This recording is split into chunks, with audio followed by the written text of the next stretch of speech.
talks about the Hindu sovereign state of the Surangi Samrajyam, derives all sovereign rights and powers of the royal lineage of the Surangi Samrajyam as its 203rd sovereign emperor, from his inheritance and continuation of the unbroken succession of the kingdom of Surya Vamsa Surangi Samrajyam Sarvanapitha. Surya Vamsa Surangi Samrajyam, through unification with 20 other sovereign Hindu states and sovereign ecclesiastical, historical entities, became part of the United States of Kailasa, which thus became a sovereign, independent juridical state, with the SPH Nithyananda Paramashivoham as the sovereign. Just as how the oceanic nations like Tuvalu have safeguarded their sovereignty from the existential threat of total submersion by amending their constitution and asserting that their sovereignty will persist regardless of the loss of their territory, Kailasa, which is a sovereign continuation of 21 sovereign Hindu states and sovereign ecclesiastical historical entities, is also reviving and continuing the Kumari Kandam Hindu nations that got submerged. As per the doctrine of continuity, these facts imply that the Kailasa's statehood is recognized by international law and manifests as a natural outcome of well-established historical legal facts. Share your time, talent, and treasure. Become part of Kailasa. Sign up as an eCitizen https://kailasa.ecitizen.info.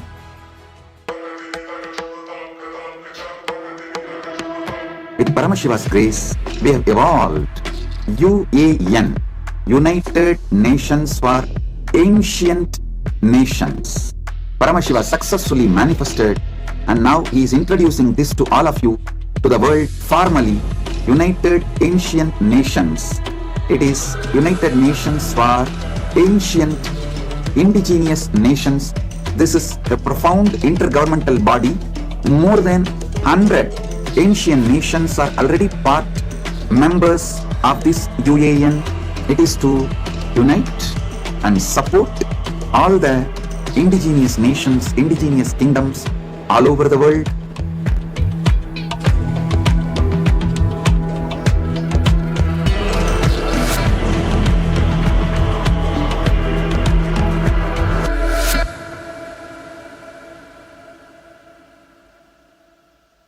Around 5,000 years ago, at the end of Mahabharat War, the ancient enlightened Hindu civilization consisted of 10,000 Hindu traditions, or sampradayas, that existed in 56 Hindu nations, 200 Hindu kingdoms, 1,700 Hindu provinces that covered more than 6 million kilometers square of Asia. The Supreme Pontiff of Hinduism, SPH, Bhagavan Sri Nithyananda Paramashivoham, is the reviver of Kailasa, this ancient, enlightened Hindu civilizational nation. Kailasa is an unbroken cultural, religious, historical, civilizational, and sovereign continuation and revival of multiple of these historical Hindu sovereign states and Hindu ecclesiastical entities.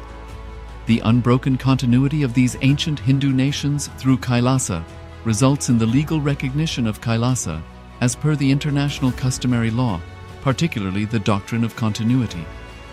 The international law, the Doctrine of Continuity, implies that upheavals and revolutions within a country, changes in government, territorial adjustments, measures taken during military occupation, or other internal transformations do not negate the existence of the country, do not affect the legal personality and international obligations of the country or state.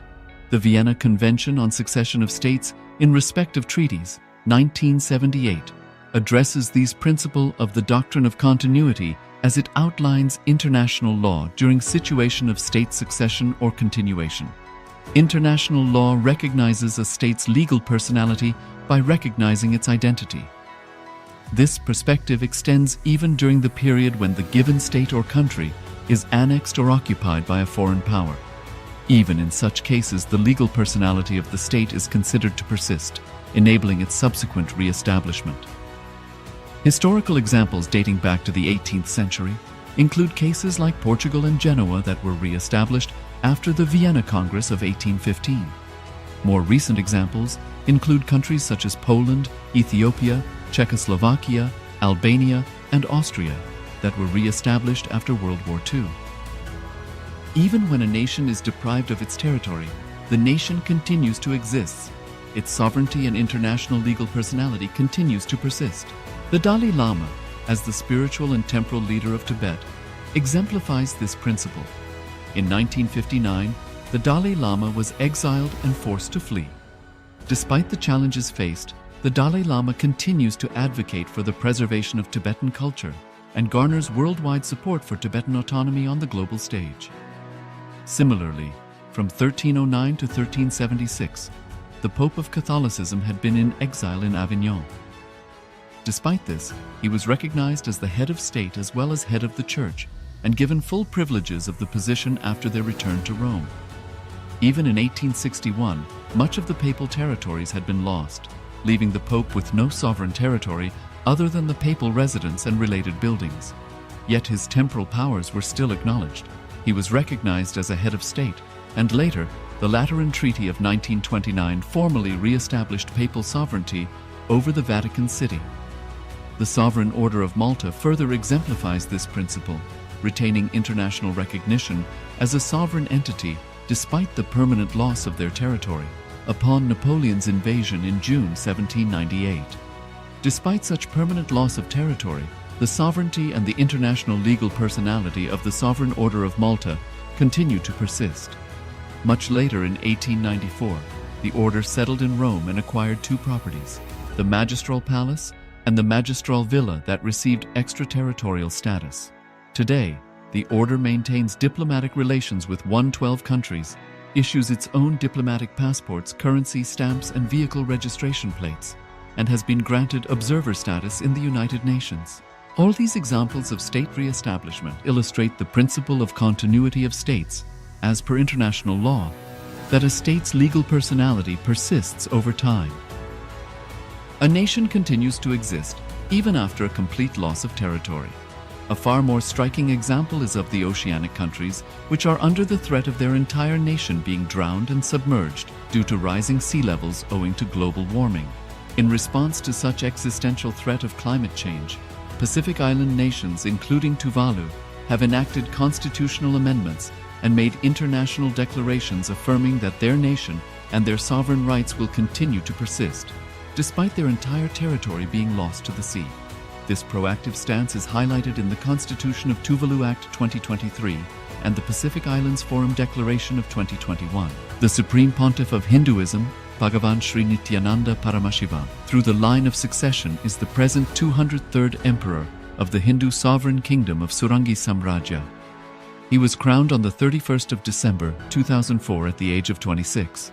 Thus, by very same principles of the doctrine of continuity, through which the international legal personality of Portugal, Genoa, Poland, Ethiopia, Czechoslovakia, Albania, Austria, Vatican, Tibet, Sovereign Order of Malta, and several other nations has been recognized despite having undergone a period of exile, annexation, occupation by a foreign power, or despite loss of territory. The SPH Nithyananda Paramashivoham, through well-established legal and historical facts about the Hindu sovereign state of the Surangi Samrajyam, derives all sovereign rights and powers of the royal lineage of the Surangi Samrajyam as its 203rd sovereign emperor, from his inheritance and continuation of the unbroken succession of the kingdom of Surya Vamsa Surangi Samrajyam Sarvanapitha. Surya Vamsa Surangi Samrajyam, through unification with 20 other sovereign Hindu states and sovereign ecclesiastical, historical entities, became part of the United States of Kailasa, which thus became a sovereign, independent juridical state, with the SPH Nithyananda Paramashivoham as the sovereign. Just as how the oceanic nations like Tuvalu have safeguarded their sovereignty from the existential threat of total submersion by amending their constitution and asserting that their sovereignty will persist regardless of the loss of their territory, Kailasa, which is a sovereign continuation of 21 sovereign Hindu states and sovereign ecclesiastical historical entities, is also reviving and continuing the Kumari Kandam Hindu nations that got submerged. As per the doctrine of continuity, these facts imply that the Kailasa's statehood is recognized by international law and manifests as a natural outcome of well-established historical legal facts. Share your time, talent, and treasure. Become part of Kailasa. Sign up as an e-citizen https:// It's time for every one of us to get started. I request all of you to come and be seated. It's time to get started in a minute.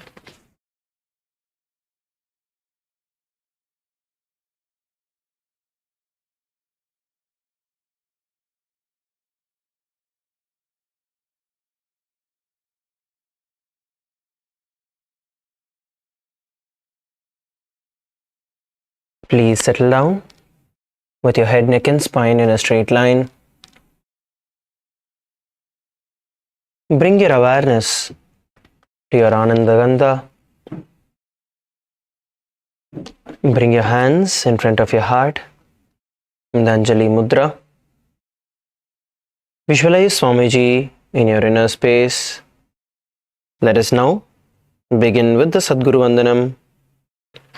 Nithyanandam Paramasukhadam Kevalam Jnanamurtim Dvandvatitam Gagana Sadrisham Tattvamasyaadhilaksham Ekam Nityam Vimalamachalam Sarvadhi Sakshibhutam Bhavatitam Trigunarahitam Sadguruntam Namami. Please sit straight. Let us set the intention for the day. Visualize yourself being strong, powerful, manifesting the state, space, and being of Paramashiva, manifesting all the powers of Swamiji in your life.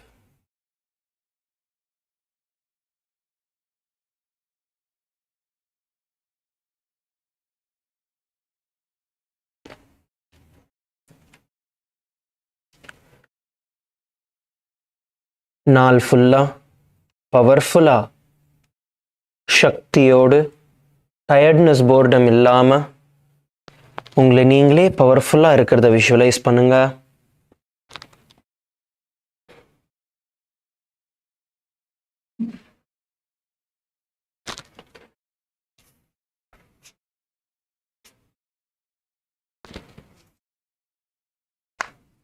See yourself performing the various activities during the day, full of energy and powerfulness.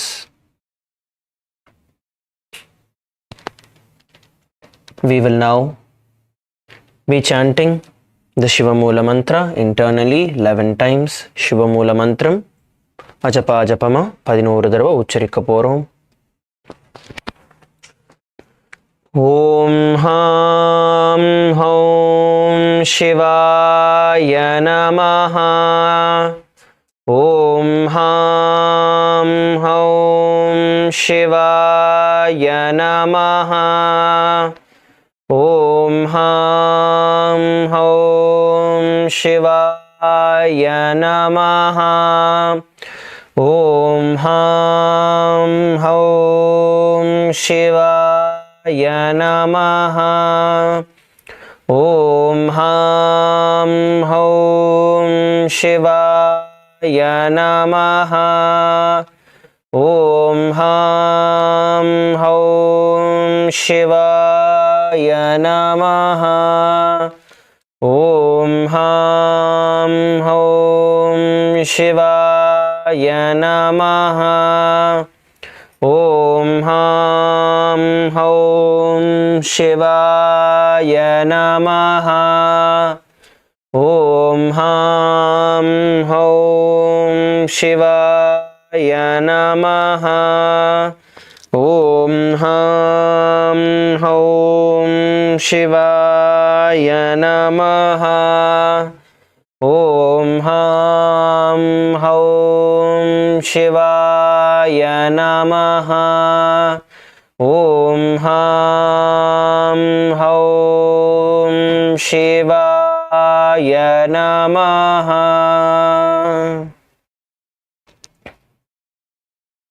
We will now be entering into the Tattvachamanam. Please take the Panchapatram and Uddarni in your hands. Panchapatram மற்றும் உத்தரணியை கையில் எடுத்துக்கோங்க. தத்வாச்சமனத்தோடு ஆரம்பிக்கலாம். Now, keeping your right hand in the Gokarna Mudra as the Acharya is demonstrating, take an Uddarni of water into your right palm. Sip the water from the base of the right palm along with the mantra. Om Atmadatvam Shodhayami Svadha. Take another Uddarni of water. Om Vidyadatvam Shodhayami Svadha. Take another Uddani of water. Om Shivatattvam Shodhayami Swadha. Please wash your hand with an Uddani of water. With the base of the right thumb, wipe your lips twice from the right to the left. Om Ham Hridayaya Namaha. Again wash your hand. With the index, middle and ring fingers joined together, touch above the upper lip and below the lower lip. Again wash your hand. With the index finger and thumb joined together, touch the right nostril, the left nostril. With the ring finger and thumb joined together, touch the right eye, the left eye, the right ear and then the left ear. Again wash your hand. With the little finger and thumb joined together, touch the navel center, the right chest, the left chest. With all 5 fingers joined together, touch above the head, the right shoulder, left shoulder and then the heart center. Again wash your hand.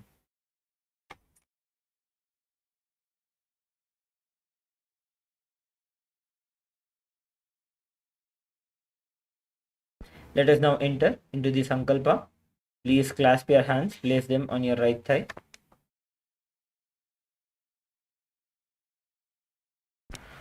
ओम ममोपात्त समस्त दुरितक्षय द्वारा भगवत् श्री नित्यानंद परमशिव प्रीत्यर्थम श्री नित्यानंदेश्वरी परमशिव शक्ति समेत श्री नित्यानंदेश्वर परमशिव प्रीत्यर्थम च शुभे शोभने मुहूर्ते अद्य ब्रह्मणः द्वितीयपरार्धे श्री श्वेतवराह कल्पे वैवस्वतमन्वन्तरे अष्टाविंशतितमे नित्ययुगे प्रथमे पादे जम्बूद्वीपे भारतवर्षे भरतखण्डे मेरोः दक्षिणे पार्श्वे शकाब्धे अस्मिन् वर्तमाने व्यवहारिके प्रभवादीनां षष्ट्याः संवत्सराणां मध्ये विश्वावसुनाम संवत्सरे उत्तरायणे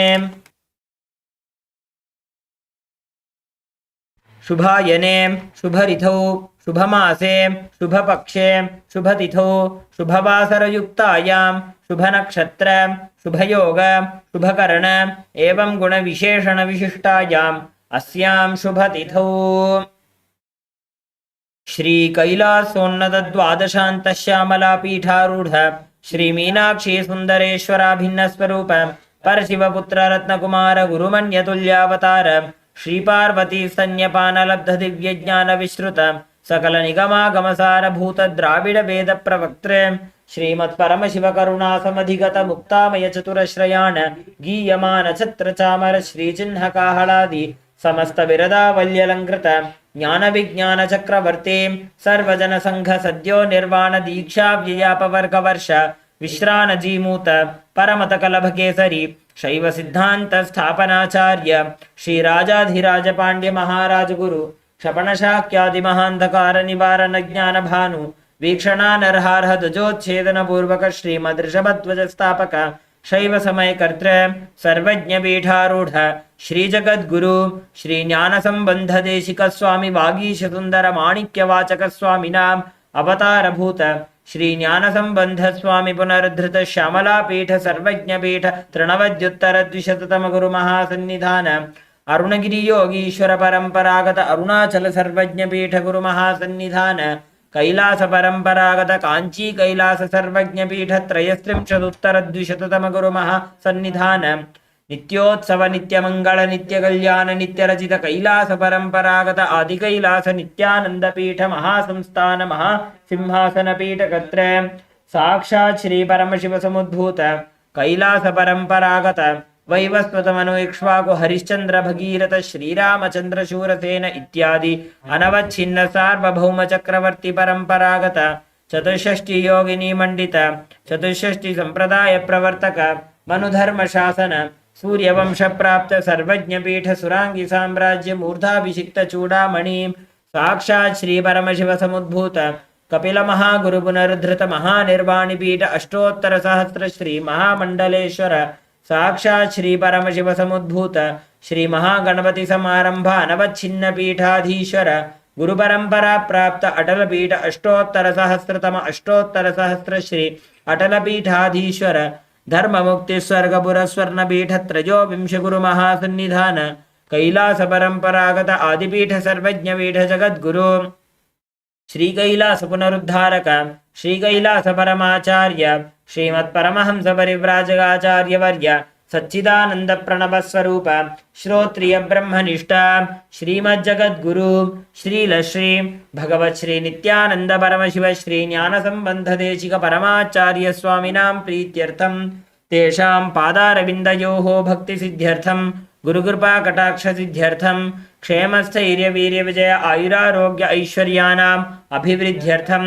धर्मार्थ काम मोक्ष चतुर्विध फल पुरुषार्थ सिद्ध्यर्थम समस्त दुरितोपशान्त्यर्थम समस्त मंगल अवाप्त्यर्थम भगवत् श्री नित्यानंद परमशिव प्रसादेन सकुटुम्बस्य ज्ञान वैराग्य जीवन मुक्ति प्राप्त्यर्थम पूर्ण आरोग्य युक्त दृढ़गात्र यौगिक शरीर सिद्ध्यर्थम परमशिव शक्ति आविष्करणार्थम नित्यानंद योगाभ्यासं करिष्ये.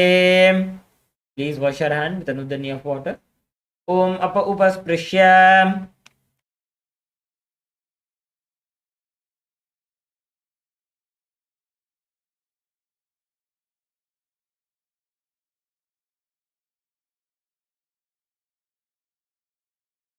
Now, please put your Panchapatram and Uddarni aside.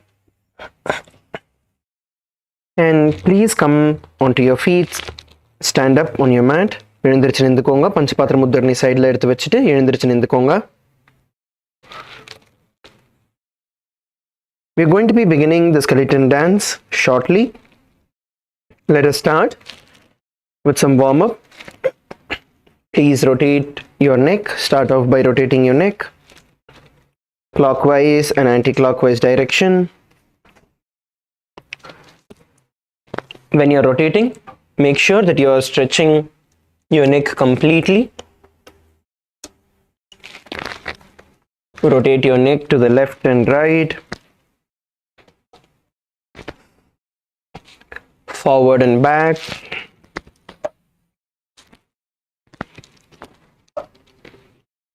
Slowly start rotating your hands. Please rotate your hands.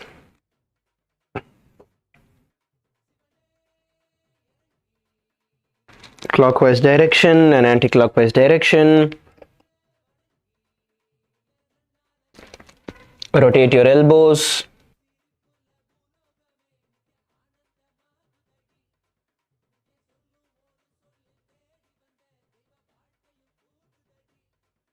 Your shoulders.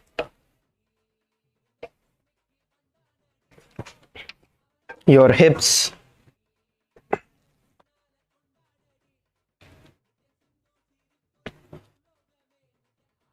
And twist your body to the left and right. Start swinging your body to the left and right. Use the momentum and push yourself further. நல்லா உடம்ப ஃப்ரீயா விட்டு நல்லா twist பண்ணிக்கோங்க.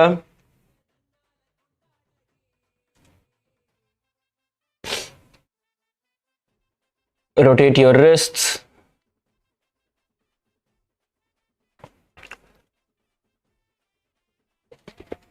Pull your wrist backward and forward.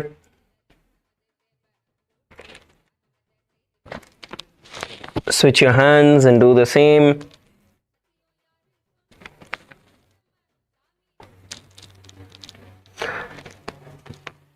Pull your arms to the side.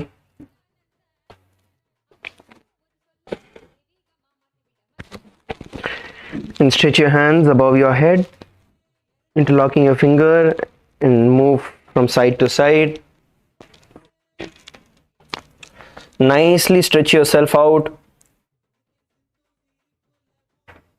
Stretch your hands in front of you.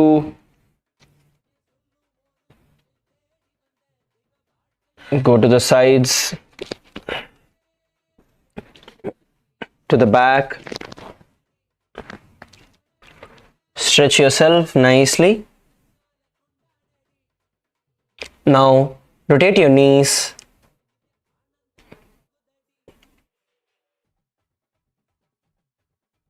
And your ankles, one leg at a time.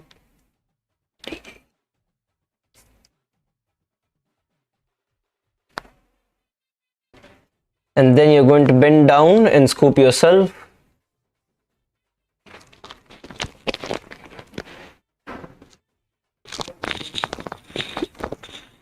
Just Bend down, try and bend down, use the momentum and use the gravity to pull yourself to the bottom of the ground.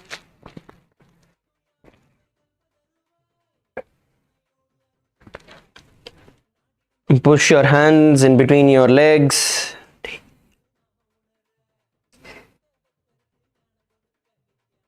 Come on, bend. Bend பண்ணுங்க எல்லாரும். Push yourself. Get that stretch in your back. முதுகு stretch பண்ணிக்கோங்க. Okay, come up on your feet. எழுந்திருச்சு நின்னுக்கோங்க. Start walking on your mat, front and back slowly. Start shaking your hands. மெதுவா முன்னாடியும் பின்னாடியும் நகர ஆரம்பிங்க. மெதுவா கைகளையும் கால்களையும் ஆட்ட ஆரம்பிங்க. Slowly start shaking your hands. We will now be beginning the skeleton dance. You're going to be visualizing yourself as a skeleton in your inner space, and you're going to start shaking your body intensely, letting out all the holes that are there. Start shaking your body intensely, visualizing yourself as a skeleton. Let's begin the skeleton dance. Come on.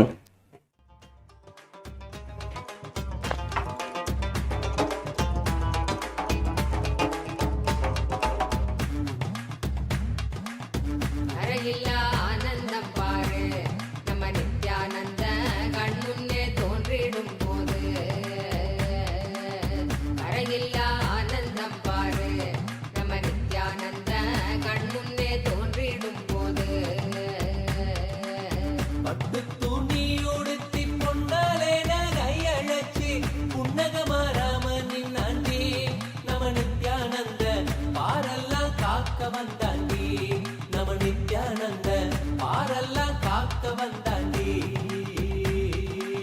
முத்துப்பவழம் வைரம் வைடூரிய நீடம் வச்சு கண்ணு கழகானின் aunty நம நித்யானந்த கலியுகத்தை காக்க வந்தாண்டி நம நித்யானந்த கலியுகத்தை காக்க வந்தாண்டி சிவனே இறங்கி Come on, shake.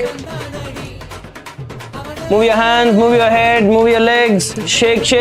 கொண்டாடடி நித்ய சிந்து சிரிப்புல பூலோகமே நித்ய ஆனந்தமாகுதடி நித்ய சொல்லும் ஒரு சொல்லு தேடி வந்த தெய்வ வாழ்க்கையும் கூடுதடி சிவனே இறங்கி இந்த பூமிக்கு வந்தானடி அவனே வணங்கி Come on, shake. Move your head, move your hands, move your body. கையாட்டுங்க, காலாட்டுங்க, இடுப்பு, தலை, கழுத்து எல்லாமே ஆட்டுங்க. சொல்லும் ஒரு சொல்லு தேடி வந்த தெய்வ வாழ்க்கையும் கூடுதடி சிவனே இறங்கி இந்த பூமிக்கு வந்த Come on, shake.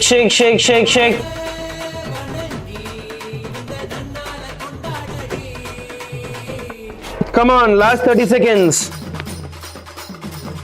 Shake.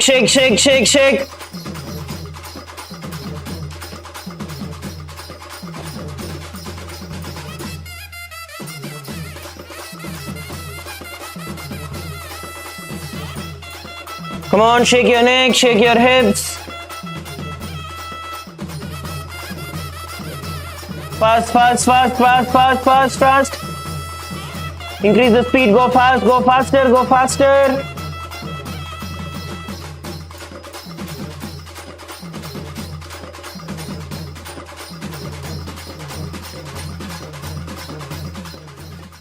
And stop. நிறுத்துங்கள்.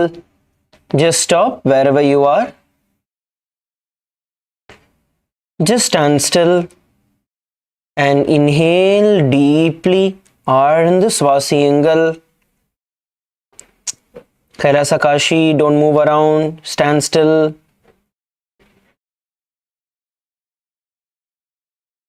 Inhale deeply. Place your hands by your sides.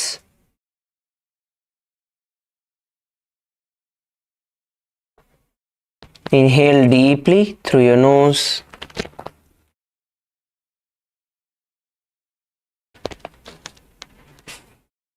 visualize breathing in all the way from your knees, the breath going in all the way in,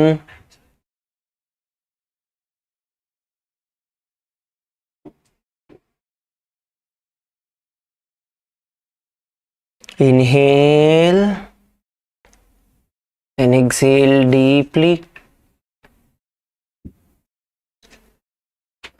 Feel your entire body radiating intense energy.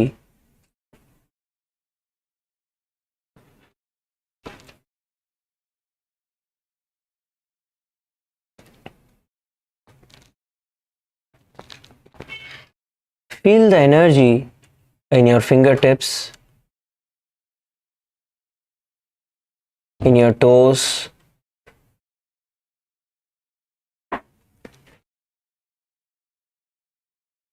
your whole body radiating heat.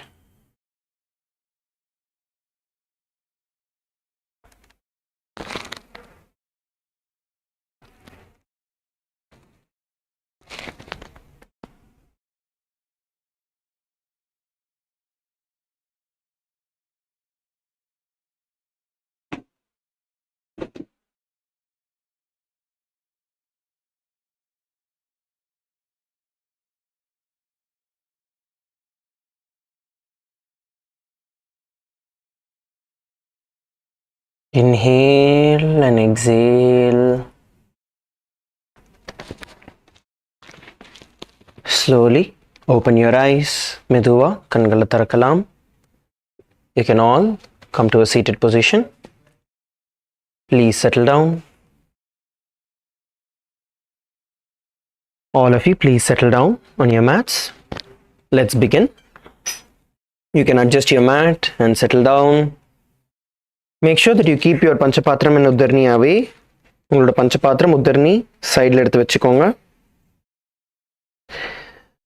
So today we are going to be beginning with the next series of asanas from Baddha Asana.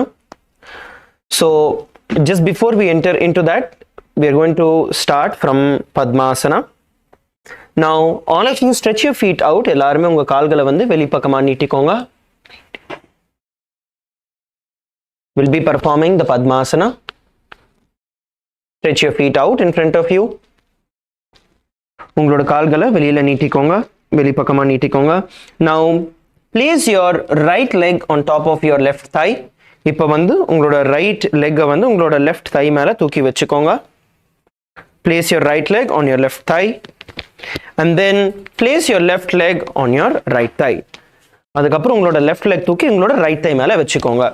If you are not able to perform the Padmasana, then you can perform the Ardha Padmasana. Place one leg on top and place one leg at the bottom. உங்களால பத்மாசனம் வந்து ஃபுல்லா பண்ண முடியல அப்படினு தோணுச்சுனா நீங்க ஒரு காலை மேல வச்சுக்கலாம், இன்னொரு காலை வந்து கீழே வச்சுக்கலாம். Now place your hands on top of your knees. உங்களோட கைகளை வந்து முட்டிங்க மேல வச்சுக்கோங்க. Please place your hands on top of your knees. Palms facing down. Palms facing down.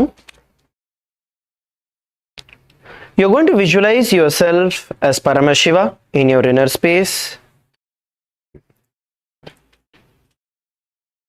உங்களை நீங்களே பரமசிவனா தியானியுங்க. We will now begin by performing the Shitali Kumbhaka. Shitali Kumbhakam செய்ய ஆரம்பிக்க போறோம். Roll your tongue in front of you as a pipe and inhale through the tongue. Hold the breath in you comfortably and then exhale through your nose. Shitali Kumbhakathila உங்களோட நாக்கை வந்து ஒரு pipe மாதிரி role பண்ணிக்கோங்க. உங்களோட நாக்கு வழியா சுவாசத்தை உள்ள இழுத்து சுவாசத்தை உங்களுக்குள்ள கம்ஃபர்டபுளா ஹோல்ட் பண்ணுங்க. அதுக்கப்புறம் மெதுவா உங்களோட நாசி வழியா சுவாசத்தை வெளியே விடுங்க.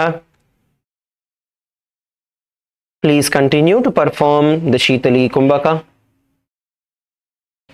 Now, along with the Shitali Kumbhaka, we are going to be performing the Mahamudra Bandha. Make sure that you are performing the Moola Bandha, tucking your perineum in. Moola Bandhathila ukarunga. Ungaloda buttocks ulpakama iluthu. We will now be performing the Jalandhara Bandha as well as the Uddiyana Bandha. So once you inhale the breath through your tongue, you're going to bring your chest to the chin and lock the breath inside you in the Jalandhara Bandha. And then slowly you're going to release the lock and exhale the air that is there and pull your stomach in and up into the Uddiyana Bandha. And hold here comfortably, after which you can relax and once again inhale through your tongue and repeat the pranayama. Shitali Kumbhakathodu நம்ம ஜலந்தர பந்தையும் உடியான பந்தமும் செய்ய போகிறோம். சுவாசத்தை வாய் வழியாக உள்ள இழுத்ததுக்கப்புறம் ஜலந்தர பந்தையில் உங்களோட கழுத்தை வந்து லாக் பண்ண போகிறீங்க. உங்களோட கன்னத்தை உங்களோட மார்பு கிட்ட கொண்டு வந்து கழுத்துக்கிட்ட கொண்டு வந்து லாக் பண்ண போகிறீங்க. உங்களால் மூச்சை இதுக்கு மேலே பிடிக்க முடியாது அப்படின்னு நினைக்கிறப்போ மெதுவாக ஜலந்தர பந்தையிலேருந்து லாக்கை எடுத்துட்டு சுவாசத்தை வேகமாக உங்கள் மூச்சு வழியாக வெளியில் விடுங்க. அதுக்கப்புறம் உங்களோட வயிறை உள்ளேயும் மேலேயும் உட்டியான பந்தத்தில் நீங்கள் இழுக்க போகிறீங்க. அதுக்கப்புறம் மெதுவாக ரிலாக்ஸ் பண்ணி மறுபடியும் சுவாசத்தை உள்ளே இழுங்க. and repeat the pranayama. The japa that you're supposed to have internally is going to be Om Nithyananda Mahasadaशिवोहम. आसनं द्विविधं प्रोक्तं पद्मं वज्रासनं तथा ऊर्ध्वोरुपरि चेद्धत्ते उभे पादतले यथा. Now hold on to your opposite toes with your index and middle finger. உங்களோட கட்டை விரல்களை opposite கால்களோட கட்டை விரல்களை வந்து பிடிச்சிக்கோங்க. Bring your right hand on top of the left and hold.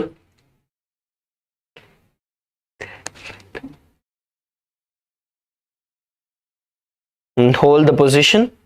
Sit straight. நிமிர்ந்து உட்காருங்கள். Please sit straight. Open your shoulders and sit straight. Now, you're going to visualize yourself as Devi Parashakti in your inner space. உங்களை தேவி பராசக்தியா நீங்கள் தியானிக்க போறீங்க. Now, let's perform the Shitali Kumbhaka. Shitali Kumbhakam தொடர்ந்து செய்யுங்கள். Roll your tongue and inhale through your tongue. Hold the breath in you as comfortably as possible. And then slowly exhale through your nose. In this, we are not going to be performing the Jalandhara Bandha and the Uddiyana Bandha. இதில் வந்து நம்ம ஜலந்தர பந்தையும் உட்டியான பந்தமும் பண்ண போகிறது கிடையாது. மூல பந்தம் மட்டும்தான் இருக்க போகுது. There's only மூல பந்தா in this. So inhale through your tongue. Hold the breath in you as comfortably as possible. Slowly exhale through your nose. Continue to visualize yourself as Devi Parashakti in your inner space. And the internal japa, Om Nithyananda Mahasadaशिवोहम.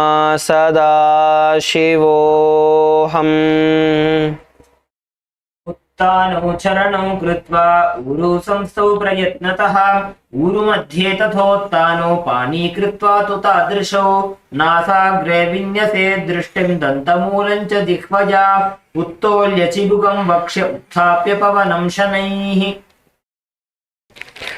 Now let's enter into the next asana. Arthasanathkulla pogalam. The next asana is going to be Kukutasana, where you're going to be inserting your hands in between your thighs and then you're going to lift your body on your hands. So this is Kukutasana. Let us see how to do this.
let's do this together.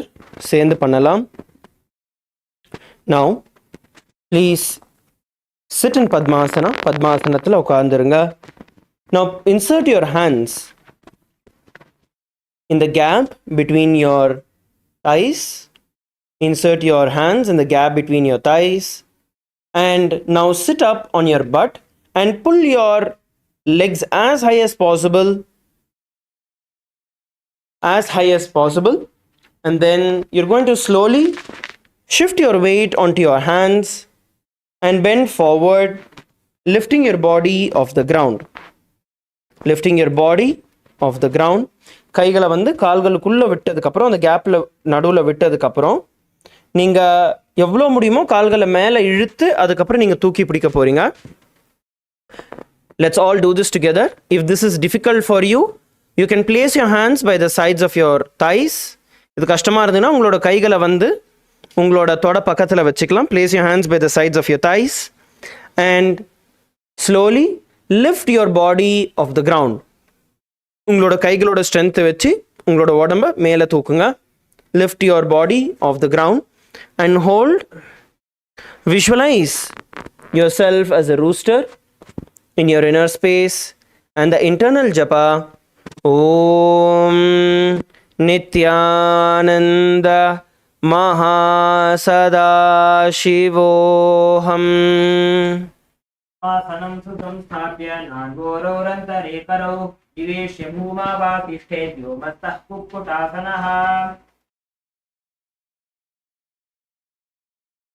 Now let's enter into the next asana. The next asana is going to be Baddha Keki asana. Please sit in Padmasana.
Now you're going to now bend forward. Once you're seated in Padmasana, please bend forward, rise up on your knees. Padmasanathil உட்கார்ந்ததுக்கு அப்புறம் உங்களோட கைகளை முன்னாடி வச்சு உங்க முட்டி மேல எழுந்திருச்சு நின்னுக்கோங்க. If you're not able to perform the Padmasana yet, you can do it in Ardha Padmasana also. Ardha Padmasanathilயும் நீங்க பண்ணலாம்.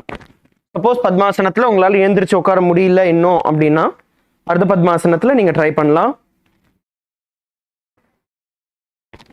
Now from Padmasana you're going to bend forward and get into the position. Now place your hands on your stomach.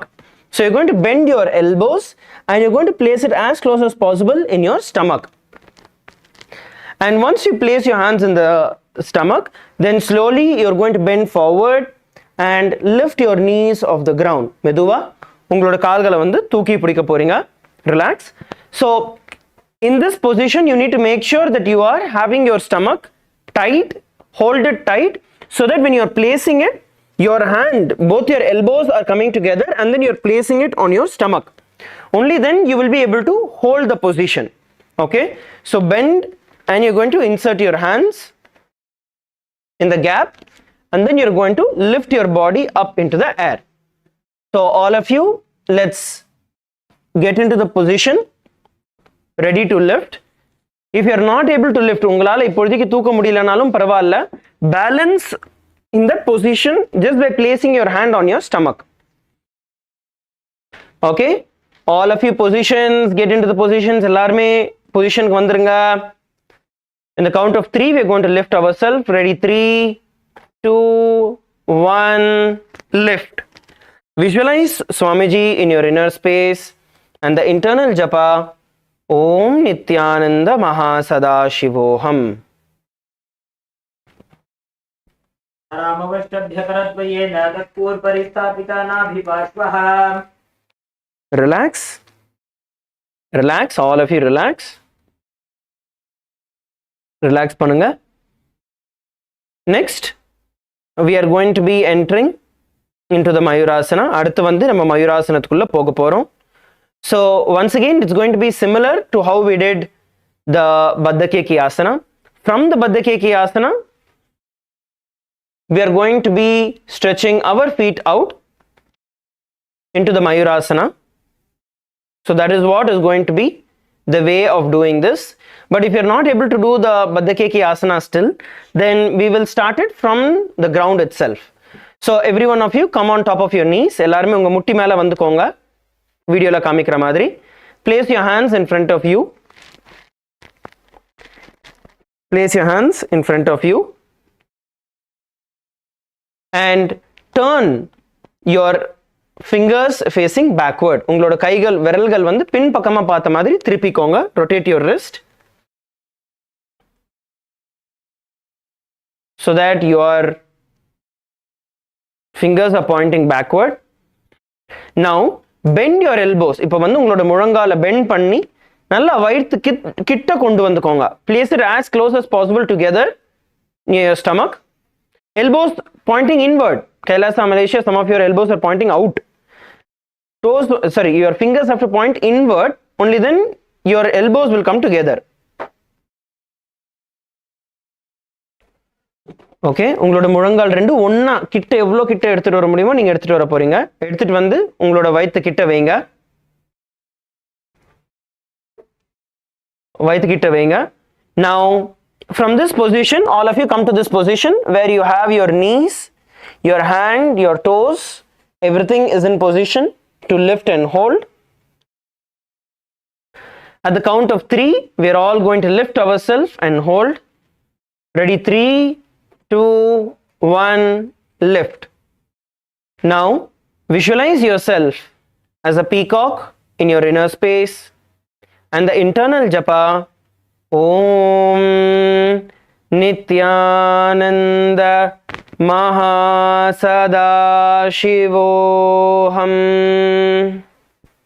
अथ पक्षे महादेव मयूरासनमुत्तमं भूमौ निपात्य हस्तौ द्वौ पूर्वरोपरि देहकम्. Okay, relax. Relax, relax, relax. Stand up. Just shake your body out. எந்திரிச்சு நின்றுக்கோங்க. ஒரு few minutes shake பண்ணிடலாம். Rotate your wrists. Rotate your wrists slowly and nicely.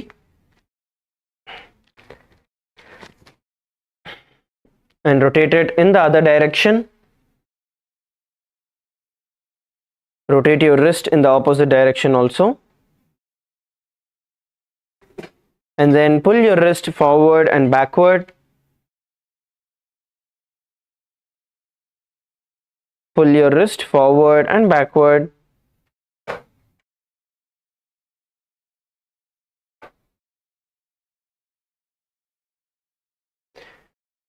And then shake out your wrist.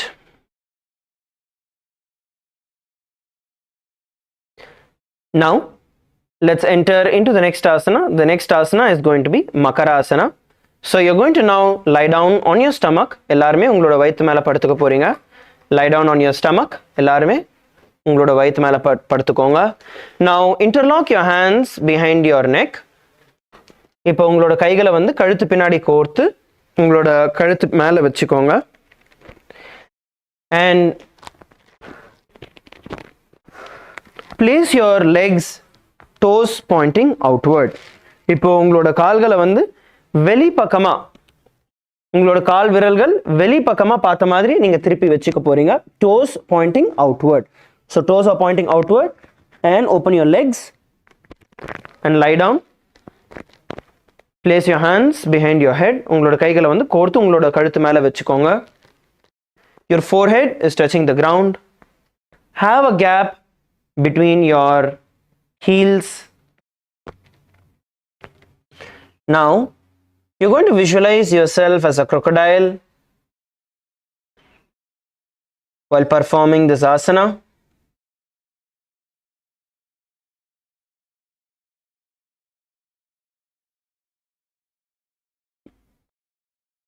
உங்களை நீங்கள ஒரு முதலையா தியானிக்க போறீங்க. Perform the internal japa. Om Nithyananda Mahasadaशिवोऽहम्. अध्यासशेते हृदयं निधाय भूमौ च पादौ च प्रसाद्यमानो शिरश्च धृत्वा करदण्डयुग्मे देहाग्निकारं मकरासनं तत्. Now from this position we are going to be entering into the Shalabhasana. இப்போ வந்து ஷலபாசனத்துக்குள்ள போக போறோம். Bring your hands by the side of your chest. உங்களோட கைகளை வந்து உங்களோட மார்பு பக்கத்துல கொண்டு வந்து வச்சுக்கோங்க. Bring your hands by the side of your chest. Now bring your feet together. உங்களோட பாதம் ரெண்டுத்தையும் ஒண்ணா சேர்த்து வச்சுக்கோங்க. Bring your feet together. Hands by the side of your chest, feet together, toes pointing outward. உங்களோட கால் விரல்கள் வெளி பக்கமா நீட்டின மாதிரி வச்சுக்கோங்க. Toes pointing outward. Now you're going to lift your legs and head off the ground as much as possible, visualizing yourself as a locust. இப்போ வந்து உங்களோட கால்களையும் உங்களோட தலையும் வந்து எவ்வளோ ஹைட்டா முடியுமோ நீங்க தூக்க போறீங்க. You're going to engage. This is going to be engaging your back strength, the strength of your back. You're going to lift as much as you can, the upper body and the lower body, just balancing at the bottom. உங்களோட ஃப்ரண்ட்ல இருக்கிற உடம்பும் நீங்க தூக்க போறீங்க, பின்னாடி இருக்கிற காலும் தூக்க போறீங்க. உங்களோட முதுகோட ஸ்ட்ரென்த்ல நீங்க ஹோல்ட் பண்ண போறீங்க. Lie down, all of you lie down. We will do this together. சேர்ந்து பண்ண போறோம். எல்லாரும் சேர்ந்து பண்ணலாம். At the count of 3, நான் 3 எண்ணதுக்கு அப்புறம் எல்லாரும் சேர்ந்து எழுந்திருக்கலாம். Ready? 3, 2, 1, lift. Visualize yourself as a locust in your inner space. And the internal japa, Om Nithyananda Mahasadaशिवोऽहम्. अध्यासशेते करयुग्मवक्षो भूमिमवष्टभ्य करयोस्तलाभ्यां पादौ च शून्य च वितस्तिचोर्ध्वं वदन्ति पीठं शलभं मुनीन्द्राः. And relax. Lie down on your stomach. Lie down on your stomach. Relax. உங்களோட வயித்து மேல படுத்துக்கோங்க. Let's now enter into the next asana. அடுத்த ஆசனத்துக்குள்ள போகலாம். The next asana is going to be Ushtrasana. Now you're going to bend your knees and bring your feet as close as possible to your butt, and you're going to hold on to your feet with your hands. அடுத்து வந்து உஷ்ட்ராசனம். உங்களோட முட்டியை மடக்கி கால்களை எவ்வளோ முடியுமோ நீங்க உங்களோட பட்டக்ஸ் கிட்ட கொண்டு வர போறீங்க. அதுக்கப்புறம் உங்களோட கையால உங்களோட கால்களை நீங்க பிடிக்க போறீங்க.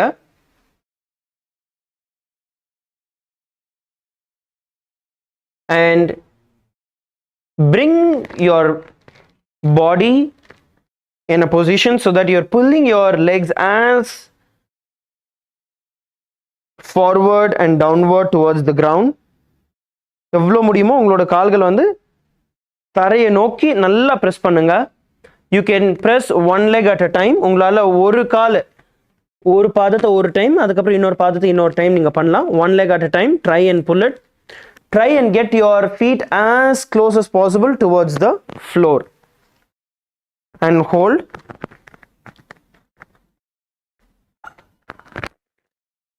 And hold the position. Now you're going to visualize yourself as a camel in your inner space, and the internal japa, Om Nithyananda Mahasadaशिवोऽहम्. ध्यासिषेदे पदयुग्भव्यस्तं पृष्ठे निधायाति धृतं कराभ्याम् आकुञ्चये सम्यगुदरात्यगाढं पुष्टं च पीठं योगिनो वदन्ति. Relax. The next asana we are going to be performing is going to be Chakrasana. Sorry, Dhanurasana. Now, all of you are going to continue to hold on to your feet. எல்லாருமே உங்களோட கால்களை பிடிச்சுக்கோங்க. எல்லாருமே உங்களோட கால்களை பிடிச்சுக்கோங்க. Please continue to hold on to your feet. Now, from this position, you're going to you're going to kick your feet backward. உங்களோட பாதங்களை வந்து நல்ல பின்பக்கமா நீங்க புஷ் பண்ண போறீங்க. And உங்களோட shoulders வந்து இழுக்க போறீங்க. So you're going to lift your whole body up like a bow. So your feet is pushing up and back and your chest is pulling backward. So this is Dhanurasana. We will do this together. So you're going to be bringing your balance on your lower abdomen. உங்களோட balance எங்க இருக்கணும் அப்படின்னு நீங்க பாத்தீங்கன்னா உங்களோட கீழ்ப்பகுதி வயித்தோட கீழ்ப்பகுதி இடுப்பு கிட்ட வந்து உங்களோட பேலன்ஸ் இருக்க போகுது. That is where your balance will be when you are performing. So this whole area is the part which actually holds the balance of this position. So if you bring your hands, கைகளை வந்து உள் பக்கமா நீங்க தூக்கிட்டு வந்தீங்கன்னா இந்த ஹைட்டுக்கு தூக்க முடியும். If you bring it in like this, you'll be able to lift this high. Or you can relax and place your hands from outside. If you hold your feet from outside, then the height at which you can lift will be less, but this is a little more easier way of doing it. You can also perform like this. Either hold it from inside or hold it from outside. உள் பக்கத்துல இருந்தும் பிடிக்கலாம் இல்ல வெளி பக்கத்துல இருந்தும் பிடிக்கலாம். Okay, at the count of 3, we are all going to lift and hold.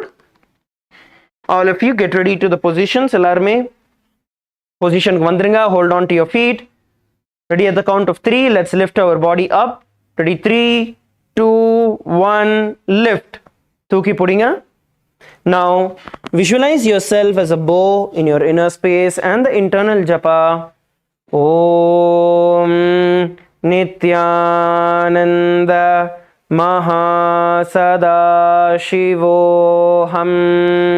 प्रसार्य पादौ भुविदण्डरूपं करौच पृष्ठे धृतपादयुग्मं कृत्वा धनुस्तुल्य विवर्तिताङ्गं विगत्य योगी धनुरासनं तत्. And slowly relax. மெதுவா உங்களோட கால்களை வந்து வெளியே விடுங்க. Now come up onto your knees. Sit down on top of your knees. எழுந்திருச்சு உங்களோட முட்டி மேல உட்காந்துக்கோங்க. Like in Vajrasana.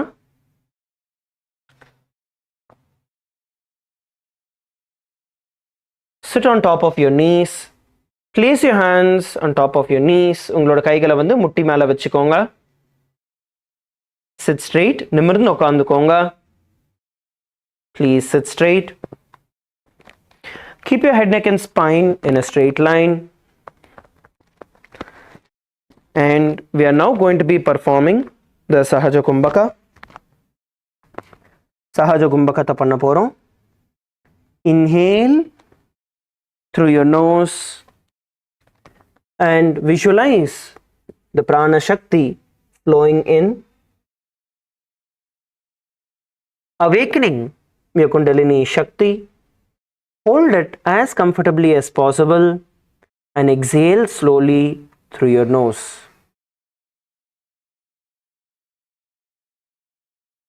நம்ம எல்லாருமே சேர்ந்து சஹஜ பிராணாயாமம் சஹஜ கும்பகம் செய்யலாம்.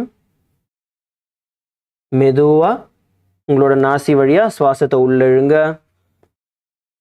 உள்ள வர சுவாசத்தோட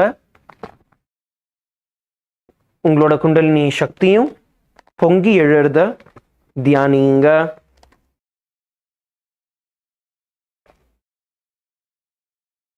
எவ்வளோ நாடி முடியுமோ கம்ஃபர்டபுளா சுவாசத்தை உங்களுக்குள்ள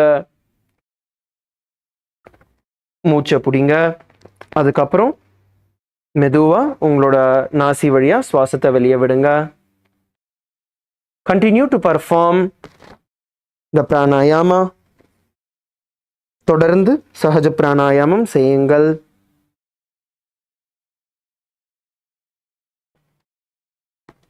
Sit straight. நிமிர்ந்து உட்காருங்க.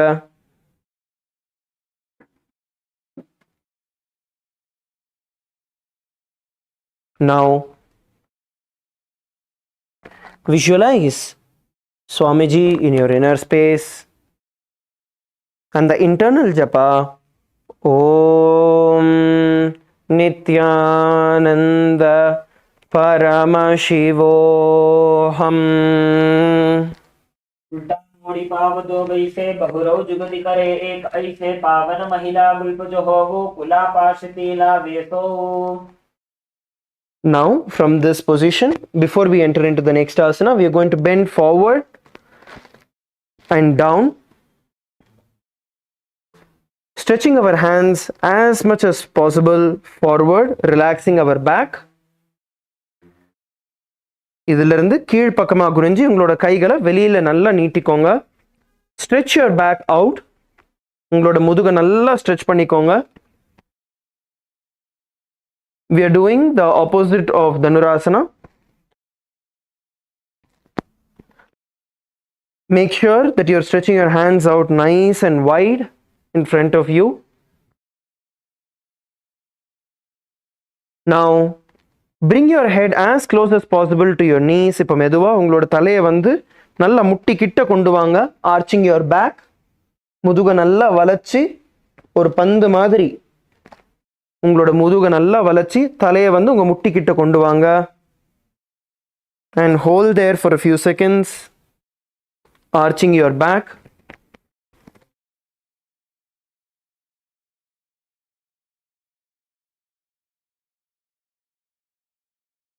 Hold here.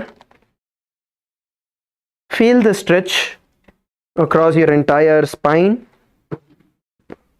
உங்களோட முதுகு தண்டு ஃபுல்லா ஸ்ட்ரெச் ஆகிறத ஃபீல் பண்ணுங்க. Stretch it out nicely. Stay there for a few seconds or few seconds. அங்க இருங்க.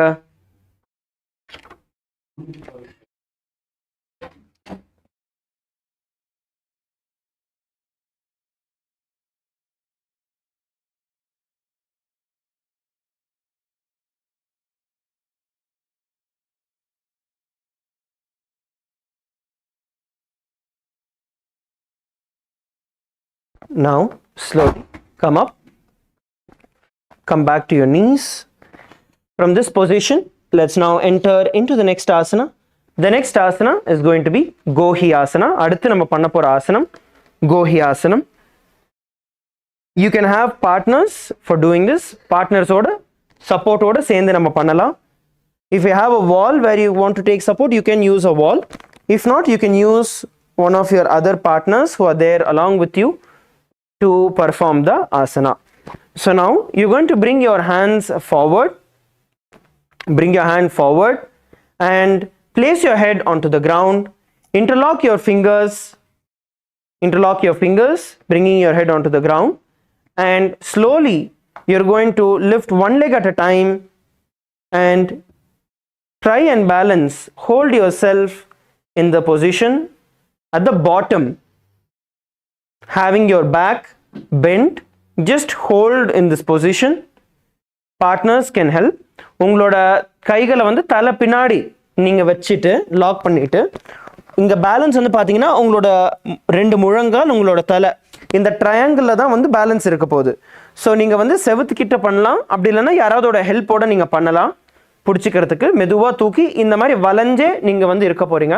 இதுதான் வந்து கோஹி ஆசனம். This is what is கோஹி asana. You can drop. We'll do this together.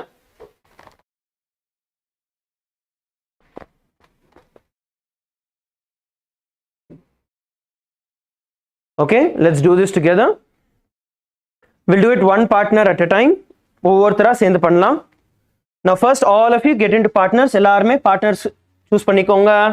Please come along with your partners. Get along with your partners. Now bring your head to the ground. Interlock your fingers. Place them behind your head. Place them behind your head and slowly lift your feet one at a time off the ground. மெதுவா ஒவ்வொரு காலா நீங்க வந்து தரையை விட்டு மேல தள்ளுங்க. The partner the partner can slowly support and hold the position. Don't lift your feet up still. கால்கள் வந்து மேலே தூக்காதீங்க. கோஹி ஆசனத்துல கால் மடங்கி தான் இருக்கும். And then slowly relax and switch partners.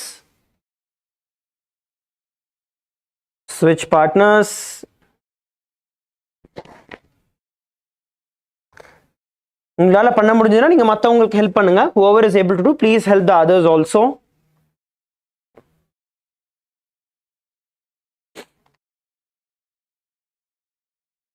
Two people can also help if needed. ரெண்டு பேரா இருந்தாலும் பரவாயில்ல, help தேவைன்னா சப்போர்ட் பண்ணுங்க.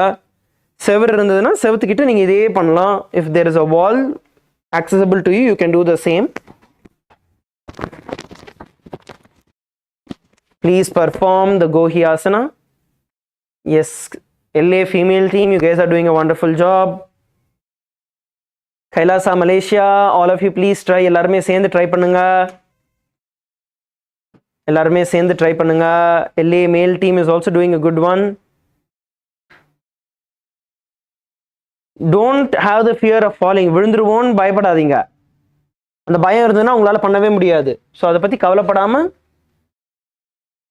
எந்திரிச்சு நின்றுக்கோங்க. Now visualize Swamiji in your inner space and the internal japa. Om Nithyananda Paramashivoham.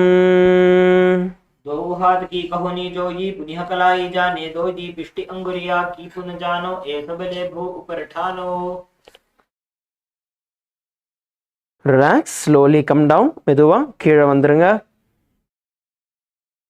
Now from this asana we are going to be performing the Shirasasana. It's going to be the full headstand. இந்த கோஹி ஆசனத்துல இருந்து கால்களை மேல் பக்கமா நீட்டி நம்ம வந்து Shirasasana பண்ண போறோம். So once again you're going to come back into the same position. Please have your partners. Please pair up, be with your partners one at a time. So place your hand interlocked and bring your head to the ground. உங்களோட தலையை வந்து கைகள் கிட்ட கொண்டு வாங்க.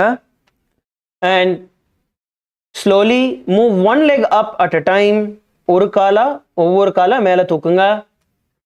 And then once you get balance, slowly straighten your leg up towards the sky, towards the roof. Slowly bring your feet up towards the roof.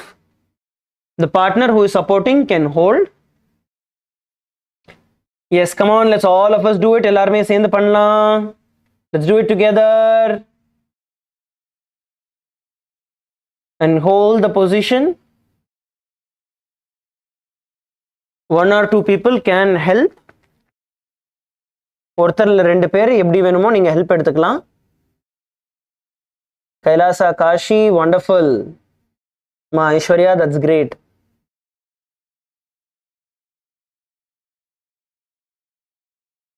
And hold there comfortably. And then we're going to switch partners. மெதுவா பண்ணதுக்கு அப்புறம் நீங்க partner switch பண்ணலாம். You can also switch partners. Those who are able to do can support those who need help.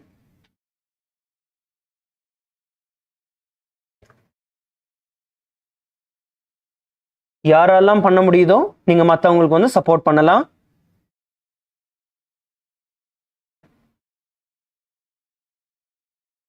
Slowly lift one leg off the ground at a time. ஒவ்வொரு காலா நீங்க மேலே தூக்கலாம். And then once you stabilize, lift your leg straight and try and hold. The partner who is supporting can help. Please continue to perform. தொடர்ந்து செய்யுங்க.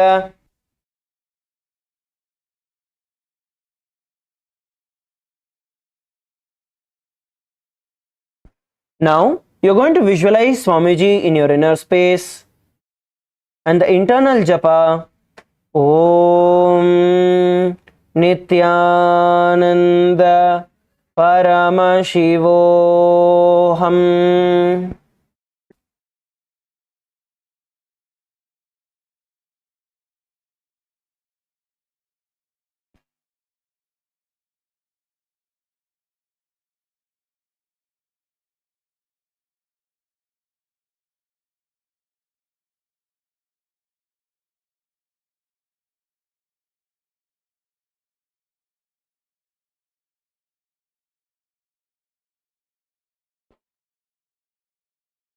Let's have the internal japa. Om Nithyananda Paramashivoham.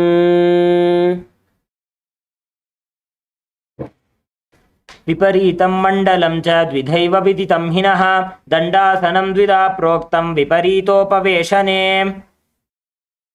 Slowly come down. மெதுவா கீழே வந்துருங்க.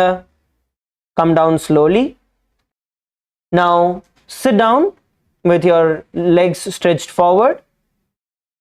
இப்போ உங்களோட கால்களை வந்து வெளிப்பக்கமா நீட்டிக்கோங்க. Stretch your leg outward. Please stretch your feet outward. The next asana we are going to be performing is going to be Podyasana. Now, as you are having your legs stretched out, you are now going to try and hold on to your feet with your hands. உங்களோட கால்களை வந்து உங்களோட கையால பிடிச்சுக்க போறீங்க. And then slowly lift your feet off the ground. மெதுவா உங்களோட கால்களை மேல் பக்கமா நீட்டி பிடிச்சுக்க போறீங்க. You're going to lift and hold in this position as comfortably as you can. If your knees are slightly bent, that is fine. உங்களோட முட்டி வந்து லைட்டா பெண்ட் ஆகுதுன்னா பரவாயில்ல. Try and hold the position. And once you are in this position, you are going to be exhaling continuously. Focus on exhaling. Bastrika pranayamam நம்ம பண்ண போறோம். You are going to exhale continuously. Just bringing your awareness to your stomach and pump the air out of your stomach. உங்களோட கால்களை தூக்கி பிடிச்சதுக்கு அப்புறம் உங்களோட சுவாசத்தை உங்க நாசி வழியா நீங்க பம்ப் பண்ணி வெளியில விட போறீங்க. Visualize Swamiji in your inner space. Swamiji வந்து உங்களுக்குள்ள தியானிங்க. And the internal japa Om Nithyananda Paramashivoham. दो गुहात पग बाहर आने घोड़ा तरे काकसी ठाने पुष्ट पिंडली लगता धरे चरण उभे आकाश दिशी करे. Relax, slowly bring your feet down. Next we are going to be performing Parigasana. அடுத்து வந்து நம்ம பரிகாசனம் பண்ண போறோம். Now you're going to place your hands behind your head. உங்களோட கைகளை வந்து உங்களோட கழுத்து பின்னாடி வச்சுக்கோங்க. Hold on to your opposite shoulders with your respective hands. Hold on to your shoulders with your respective hands. உங்களோட தோள்பட்டையை நீங்க கைகளை பின் பக்கமா பிடிச்சுக்க போறீங்க. And then slowly lean backward and lift your leg off the ground. எவ்வளோ முடியுமோ பின்னாடி நீங்க தள்ளி உங்களோட கால்களை மேல் பக்கமா இழுத்துக்கோங்க. And now you're going to continue to perform the Bastika Pranayama. Bastika Pranayamam தொடர்ந்து செய்ய போறீங்க. சுவாசத்தை கண்டினியூஸா வெளியில விடுங்க. Please continue to perform the Bastika Pranayama and visualize yourself as a mace in your inner space. And the internal japa Om Nithyananda Paramashivoham. उत्तानं शयनं कृत्वा पादौ मिलित्वा प्रसार्य नितम्बं भूमौ स्पृष्ट्वा हस्ताभ्यां कन्धरां बद्ध्वा. Relax. Relax. அடுத்து நம்ம நௌகாசனம் பண்ண போறோம். Next we are going to be performing the Naukasana. From the previous position, from Parigasana, instead of placing your hands behind your head, this time you are going to bring your hands by the sides. So you're going to lift your feet off the ground. உங்களோட கால்களை வந்து மேலே தூக்கி இருக்க போறீங்க. கைகளை வந்து இந்த மாதிரி பக்கத்தில் வைக்க போறீங்க. And you're going to continue to perform the Bastrika Pranayama. தொடர்ந்து Bastrika Pranayamam செய்ய போறீங்க. Continue to perform the Bastrika Pranayama. Hold the position and continue. Exhale with short but fast breaths.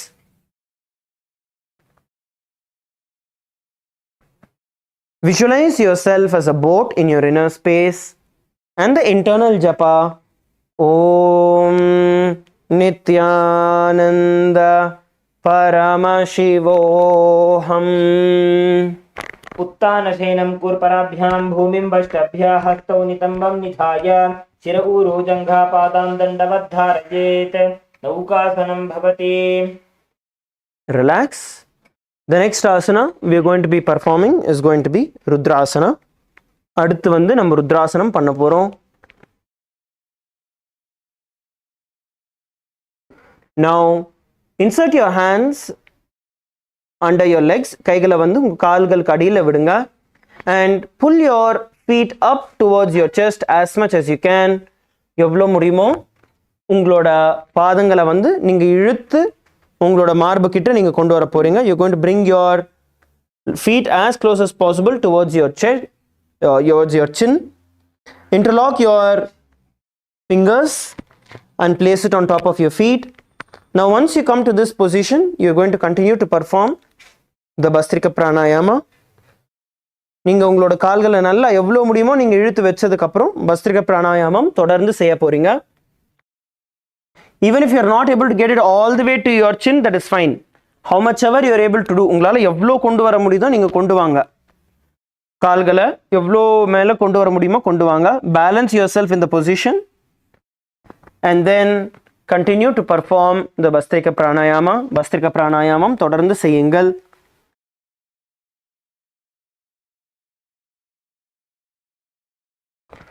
Please continue to perform the Bastrika Pranayama.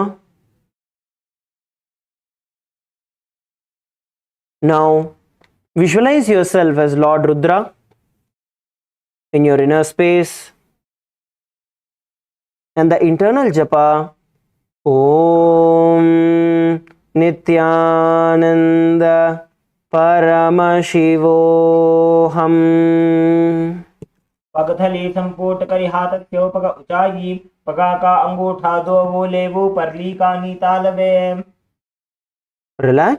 Now lie down on your back. மெதுவா உங்களோட முதுகு மேல படுத்துக்கோங்க.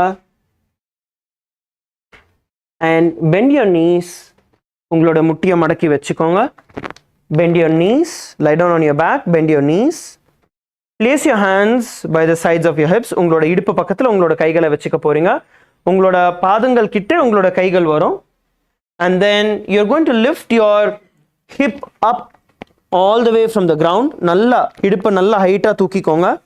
Place your hands by the sides of your hips. It is touching your heels. And stay in this position. இந்த பொசிஷன்ல வந்து hold பண்ணுங்க. This is Unmukha Pitasana 2. இதுதான் வந்து Unmukha Pitasana. Nicely stretch yourself. எவ்வளோ முடியுமோ நல்லா இழுத்து stretch பண்ணிக்கோங்க. Now visualize Swamiji in your inner space. Swamijiயை வந்து உங்களோட உள்மனதில் தியானியுங்க. Visualize Swamiji in your inner space and the internal japa Om Nithyananda Paramashivoham ऊर्ध्वे च जानुनी कृत्वा शवित्वोर्ध्वमुखं तथा उत्थाप्य हस्तौ तिष्ठेत्तु पीठ उन्मुख नामके. Relax. Slowly drop your feet on the ground. Drop your hips. Stretch your legs out. மெதுவா உங்களோட கால்களை நீட்டிக்கோங்க. This is the last asana of the Prathama Vinyasa Krama. இதுதான் வந்து பிரதம விநியாச கிரமத்தோட கடைசி ஆசனம். Shavasana. So stretch your feet out. Place your hands by the side of your hips. உங்களோட கைகளை வந்து உங்களோட இடுப்பு பக்கத்துல வச்சுக்கோங்க. And close your eyes. கண்களை மூடிக்கோங்க.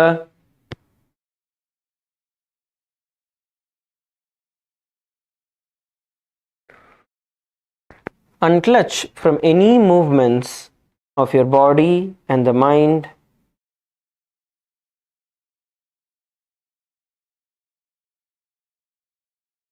And just let the body remain dead.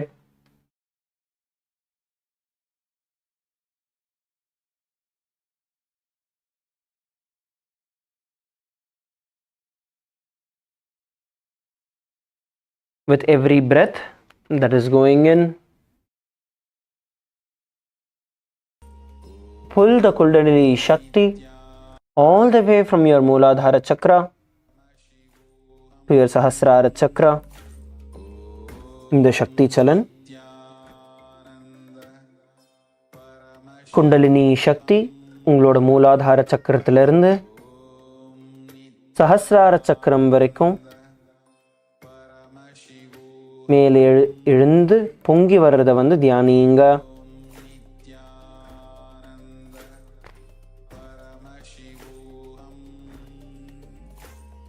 Continue.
Inhale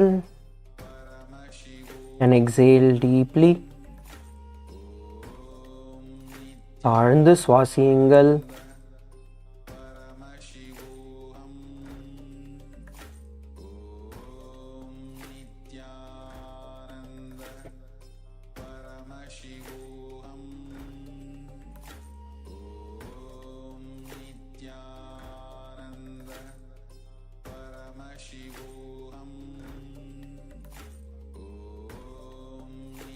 Now, slowly bring your awareness back to your body.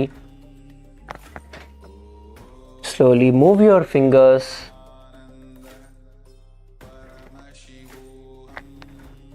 Move your toes.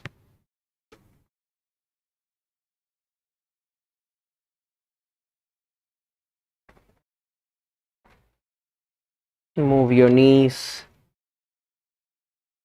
your legs. And bring your knees towards your chest. உங்களோட முட்டிகளை மார்பு கிட்ட கொண்டு கட்டி பிடிச்சிக்கோங்க. Hug your knees and roll towards the left and right.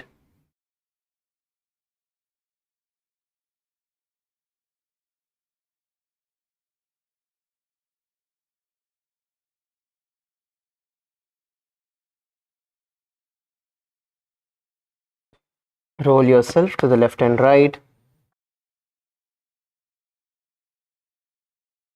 And slowly come up to a seated position. மெதுவா எழுந்திருச்சு உட்கார்ந்துக்கோங்க.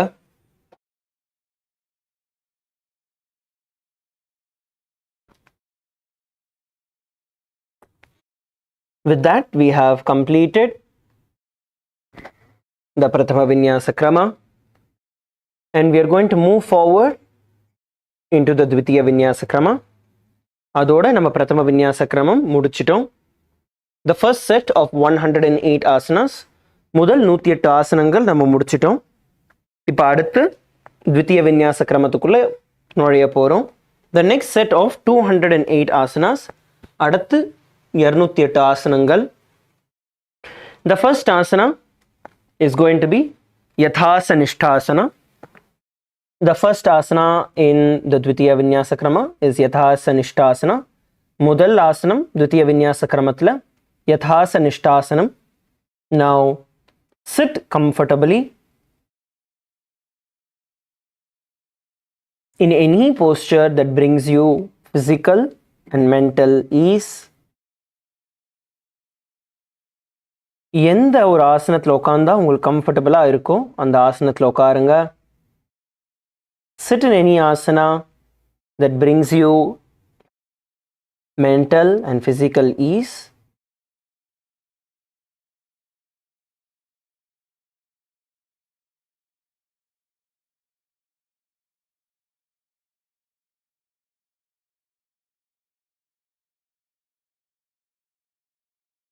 Now, continue to perform the Samana Kumbhaka. In the Samana Kumbhaka, you're going to inhale and visualize the air that is entering into you, awakening the Jataragni in your stomach.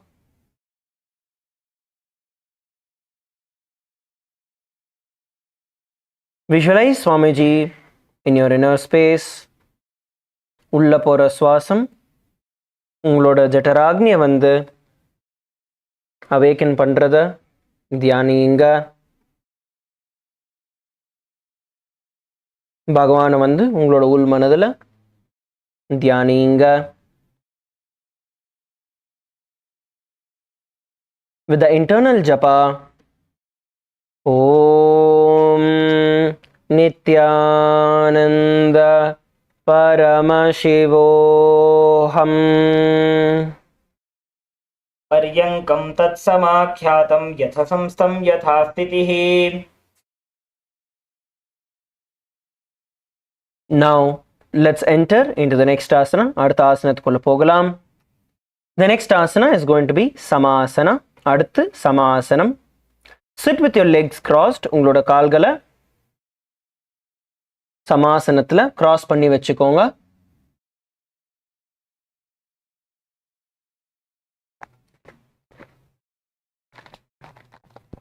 Sit with your legs crossed. Place your hands on top of your knees in the Bindu Mudra. Bindu Mudraila உங்களோட கைகளை முட்டி மேல வச்சுக்கோங்க. And sit straight. நிமிர்ந்து உட்காருங்க. Open your shoulders out and sit straight.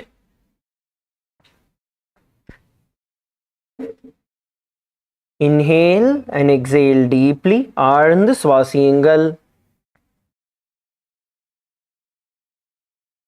Inhale and hold the breath and then slowly exhale.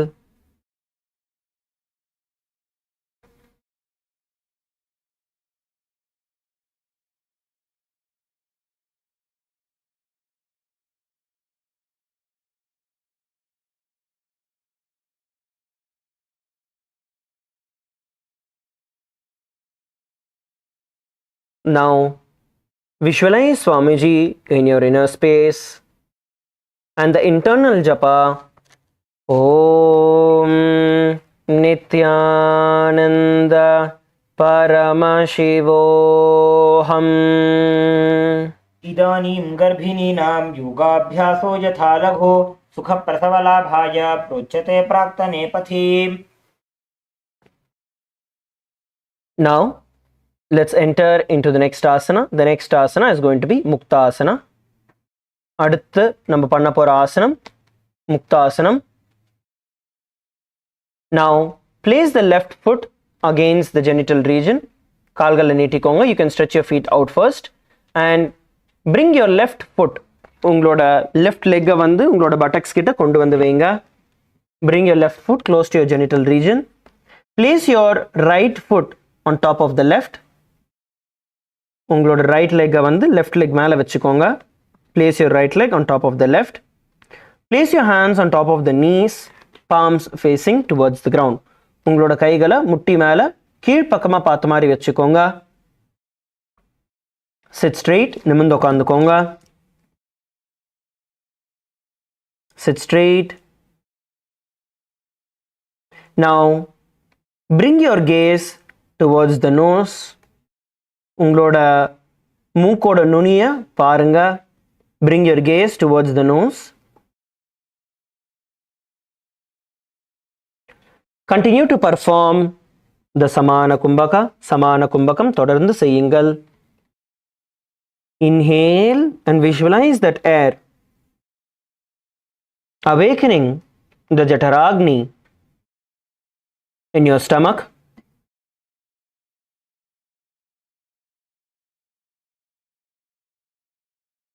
And then slowly exhale.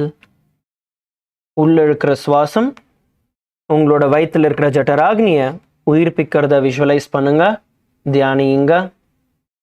அதுக்கப்புறம் மெதுவா சுவாசத்தை வெளியே விடுங்க. Visualize yourself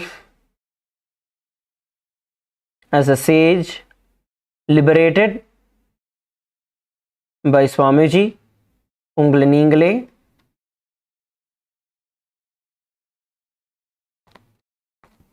ஒரு சந்நியாசியா பகவான் வந்து உங்களுக்கு முக்தி அளிக்கிறத தியானியுங்க. உங்களுக்குள்ள ஓட வேண்டிய ஜபம் ஓம் நித்யானந்த பரமசிவோஹம். निपीड्य सेविनीं सूक्ष्मां दक्षिणेतरगुल्भतः वामं याम्येन गुल्फेन मुक्तासनमिदं भवेत्. Now continue to be seated in Muktasana. முக்தாசனத்துல தொடர்ந்து அமருங்கள். இப்போ உங்களோட கண்களை உங்களோட மூன்றாவது கண் பக்கமா செலுத்துங்க. Bring your gaze from your nose towards your third eye. Switch your gaze from the nose towards your third eye. Continue to be seated in the same position. தொடர்ந்து அதே ஆசனத்தில் அமருங்கள். கண்களை உங்களோட மூன்றாவது கண் பக்கமா திருப்புங்க. Continue to perform the Samana Kumbhaka. சமான கும்பகம் தொடர்ந்து செய்யுங்கள்.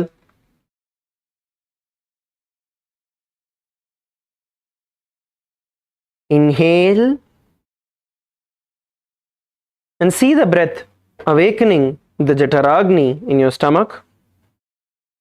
உள்ள இழுத்த சுவாசம் உங்களோட ஜட்டராக்னிய உயிர்ப்பிக்கிறத பாருங்க.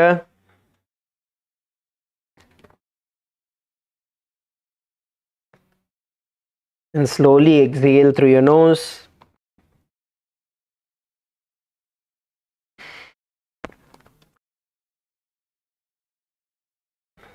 Now visualize Swamiji in your inner space.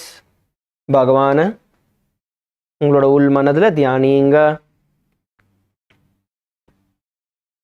உங்களுக்குள்ள ஓட வேண்டிய ஜபம் ஓம் நித்யானந்த பரமசிவோஹம். संयमितेन्द्रियो चलदृशा पश्यन् भ्रुवोरन्तरं चैतन्मोक्षकपातभेदजनकं सिद्धासनं प्रोच्यते. Now continue to be seated in the same asana. சித்தாசனத்தில் தொடர்ந்து உட்காருங்க. Now bring your gaze to the ground in front of you. உங்களுக்கு முன்னாடி இருக்கிற தரை மேலே உங்களோட கண்களை கொண்டு வாங்க. உங்களுக்கு முன்னாடி இருக்கிற தரை மேலே உங்களோட ஃபோக்கஸை கொண்டு வாங்க. Continue to perform the Samana Kumbhaka. Inhale. Visualize the fire awakening the Jataragni in your stomach. And then slowly exhale through your nose. உள்ள இருக்கிற சுவாசம் உங்களோட வயிற்றில் இருக்கிற ஜட்டராக்னியை உயிர்ப்பிக்கிறது தியானியுங்க. மெதுவா அதுக்கப்புறம் சுவாசத்தை வெளியே விடுங்க. Now let's continue to perform the pranayama. தொடர்ந்து பிராணாயாமத்தை செய்யுங்க. We will now be performing the Mahamudra Bandha along with this. Mahamudra Bandha இதோட செய்ய போறோம், பிராணாயாமத்தோட செய்ய போறோம். So inhale through your nose and lock the breath inside you in the Jalandhara Bandha. Visualize the breath inside you awakening the Jataragni and then slowly release the Jalandhara Bandha. exhale completely and forcefully through your nose and pull your stomach in and up into the Uddiyana Bandha. Hold as comfortably as possible and then relax and repeat it once again. Mahamudra Bandha செய்ய போறோம். உங்களோட சுவாசத்தை உங்களோட நாசி வழியா உள்ள இழுங்க. உள்ள இழுத்ததுக்கு அப்புறம்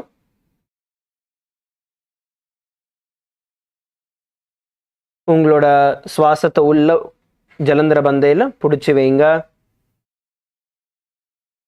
அதுக்கப்புறம் சுவாசத்தை வெளியே விட்டு உங்களோட வயிற்ற உள் பக்கமாகவும் மேலேயும் உட்டியான பந்தத்தில் தூக்கி பிடிங்க.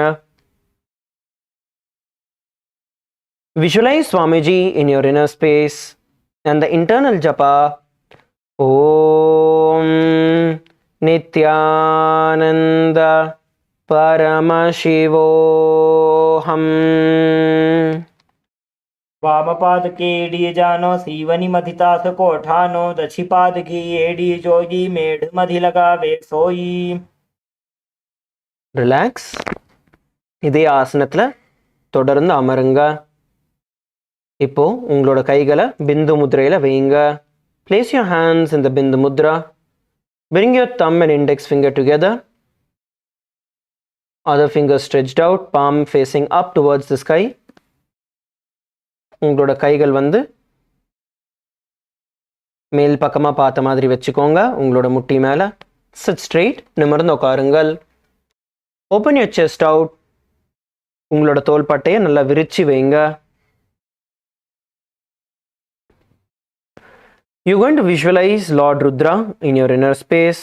உங்களுக்குள்ள ருத்ரனை பாவியுங்க.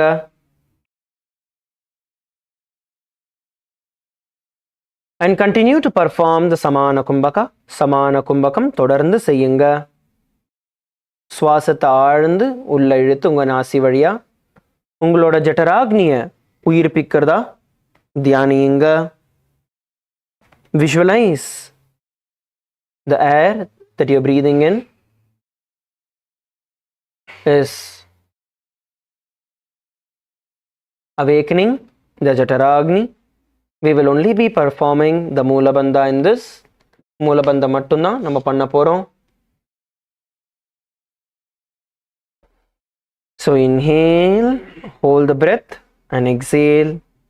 Visualize Lord Rudra, the fierce dimension of Paramashiva in your inner space and the internal japa Om Nithyananda Paramashivoham. वामचरण परिदक्षिण राखे एक जुग दिए से विधि दाखे वाम पग थली माहिली कोर दक्षिण के जुबाहर ले bore. Now let's enter into the next asana. The next asana is Santadhunasana. அடுத்து நம்ம Santadhunasana செய்ய போறோம். Continue to be seated in the same position and bring your gaze towards the nose. இதே ஆசனத்தில் தொடர்ந்து அமருங்கள். உங்களோட கண்களை உங்களோட மூக்கோட நுனிய பாருங்க. உங்களோட கண்களை உங்களோட மூக்கோட நுனி மேலே செலுத்துங்க. Bring your gaze towards the tip of your nose and hold. Make sure that your hands are in Bindu Mudra, palms facing upward. உங்களோட கைகள் பிந்து முத்ரையில் மேல் பக்கமாக பார்த்த மாதிரி வச்சுக்கோங்க. உங்களோட ஆள்காட்டி விரலும் கட்ட விரலும் ஒன்றா தொடுற மாதிரி மற்ற விரல்களை வெளியில் நீட்டி மேல் பக்கமாக வச்சுக்கோங்க. Now continue to perform the Samana Kumbhaka. Samana Kumbhakam தொடர்ந்து செய்யுங்கள்.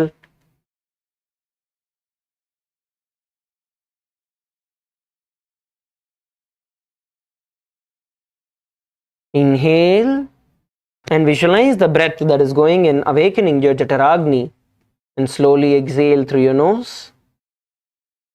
மெதுவா சுவாசத்தை உள்ள இழுங்க. உள்ள போற சுவாசம் மெதுவா வெளியே வர்றதை தியானியுங்க.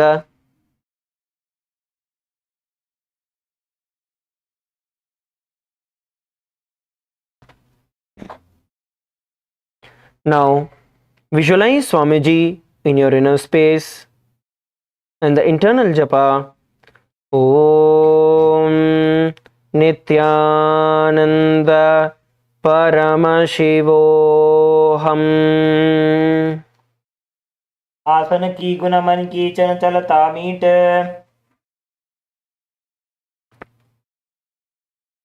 Now we are going to be performing the Siddhasana 2. Continue to be seated in the same position. Now bring your hands closer to your navel center, cupping one palm over the other, resembling a lotus. இப்போ தொடர்ந்து இந்த ஆசனத்தில் உட்காருங்க. இந்த ஆசனத்தில் ஒவ்வொரு கை மேலே இன்னொரு கையை ஒரு பூ மாதிரி மொட்டு மாதிரி ஒரு பொசிஷனுக்கு கொண்டு வாங்க. உங்களோட தொப்புள் கொடி கிட்ட கொண்டு வாங்க. Bring it near your navel center and continue to perform the Samana Kumbhaka. Samana Kumbhakam தொடர்ந்து செய்யுங்கள். Inhale, visualizing the breath, awakening the Jataragni in your inner space. And slowly exhale through your nose. மெதுவா சுவாசத்தை உள்ள இழுங்க. உள்ள போற சுவாசம் உங்களோட ஜட்டராக்னிய உயிர்ப்பிக்கிறத பாருங்க. அதுக்கப்புறம் மெதுவா சுவாசத்தை உங்களோட நாசி வழியா வெளியே விடுங்க. Please continue to perform the சமான கும்பகா. பகவானை வந்து உங்களோட உள் மனதில் தியானியுங்க.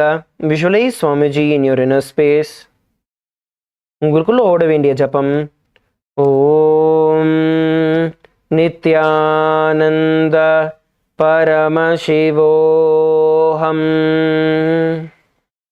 ऋजुकाय समासीन सिद्धासनमुदीरितं प्रसार्य भुवि पादौ तु दोर्भ्यामङ्गुष्टमादरात्. Relax. Now we are going to be performing the Bandha Yoni Asana. அடுத்து நம்ம Bandha Yoni ஆசனம் பண்ண போறோம். Please sit straight. நிமிர்ந்து உட்காருங்க. இப்போ உங்களோட கைகளை ஷண்முகி முத்ரைக்கு கொண்டு வாங்க. Bring your hands into the Shanmukhi mudra. Place your little fingers beneath the bottom lip. உங்களோட சுண்ட விரலை உங்களோட கீழ் உதடுக்கு அடியில் வைங்க. Bring your ring fingers above your upper lip. உங்களோட மோதிர விரலை உங்களோட மேல் உதடு மேலே வைங்க. Bring your middle fingers on top of your nostrils. உங்களோட நடு விரலை உங்களோட மூக்கு மேலே வைங்க. And bring your index fingers over your eyes. உங்களோட ஆள்காட்டி விரலை கண்கள் மேலே வைங்க. And bring your thumb on top of your ears. உங்களோட கட்டை விரலை உங்களோட காதுகள் மேலே வைங்க. You are now going to inhale through your nose. இப்போ வந்து உங்களோட நாசி வழியாக நீங்கள் சுவாசத்தை உள்ளே இழுத்து அதுக்கப்புறம் அந்த சுவாசத்தை உங்களுக்குள்ள எல்லா பந்தங்களையும் பண்ணி எல்லா விரல்களையும் வச்சு க்ளோஸ் பண்ண போகிறீங்க. You're going to lock the breath inside you as comfortably as possible. எவ்வளோ கம்ஃபர்டபுளாக முடியுமோ நீங்கள் உங்களுக்குள்ள சுவாசத்தை பிடிக்க போகிறீங்க. அதுக்கப்புறம் மெதுவாக சுவாசத்தை உங்களோட நாசி வழியாக வெளியில் விடுவீங்க. Slowly then you can exhale through your nose and repeat the Shanmukhi mudra, the pranayama, the Shanmukhi pranayama. Shanmukhi pranayamam தொடர்ந்து செய்யுங்கள். Visualize Swamiji in your inner space. பகவானை வந்து உங்களோட உள் மனதில் தொடர்ந்து தியானியுங்க. Continue to visualize Swamiji in your inner space.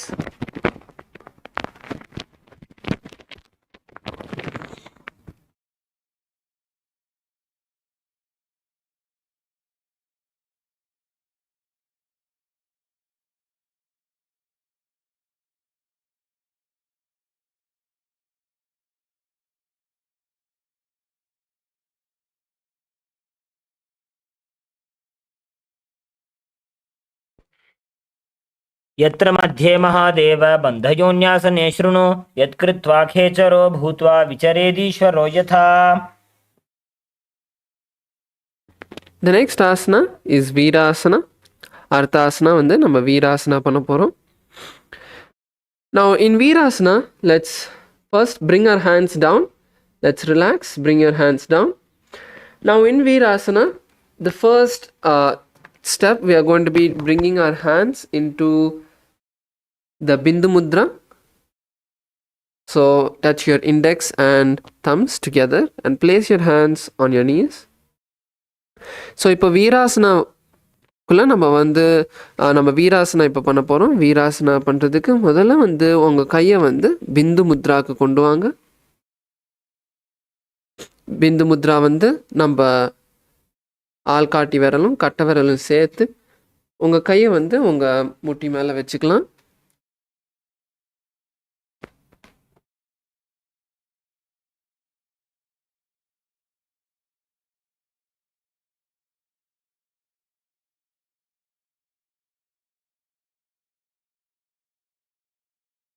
And now,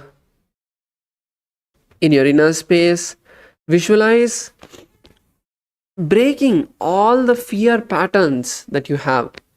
இப்போ உங்கள் மனசுக்குள்ளே நீங்கள் உங்களுக்குள்ளே இருக்கிற எல்லா பயத்தை நீங்கள் சாமிக்கிட்ட சமர்ப்பிக்க போகிறீங்க. எல்லா பயத்தை நீங்கள் உடைக்கிற மாதிரி உங்களுக்கு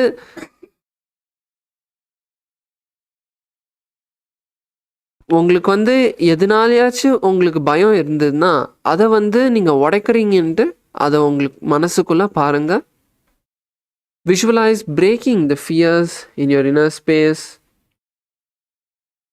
Continue to perform the Samana Kumbhaka. Inhale through your nostrils as deeply as you can, filling yourself.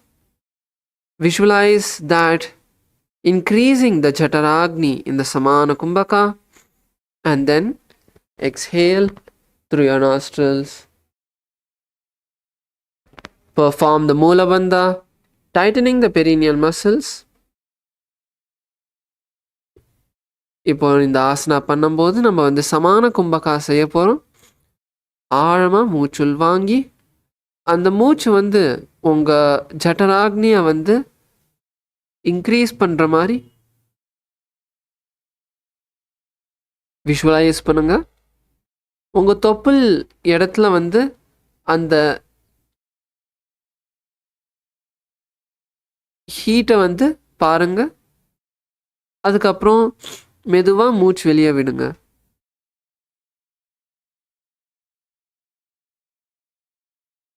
Internally, we'll continue to chant the japa Mahasadaशिवोहम.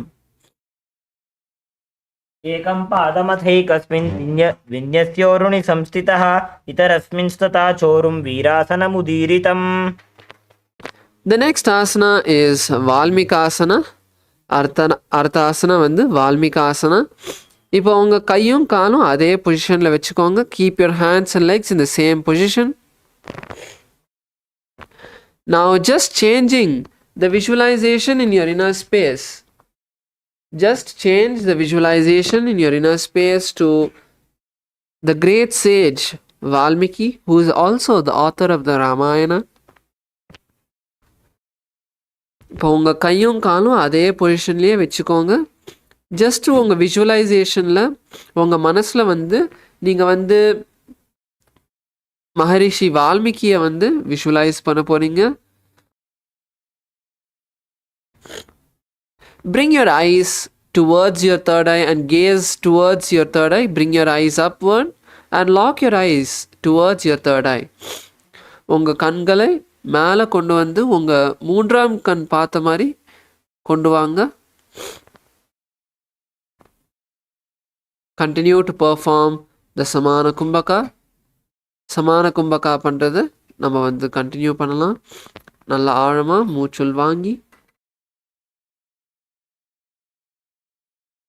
ஒரு சில நிமிஷம் எவ்வளோ நேரம் உங்களுக்கு கம்ஃபர்டபுளாக இருக்கோ உங்கள் மூச்சை பிடிக்கிறதுக்கு உங்களால் எவ்வளோ கம்ஃபர்டபுளாக இருக்கோ அவ்வளோ நேரம் பிடிச்சிட்டு அதுக்கப்புறம் நீங்கள் மெதுவாக மூச்சை வெளியே விடலாம். Continue to perform the Mula Bandha, tightening your perineal muscles.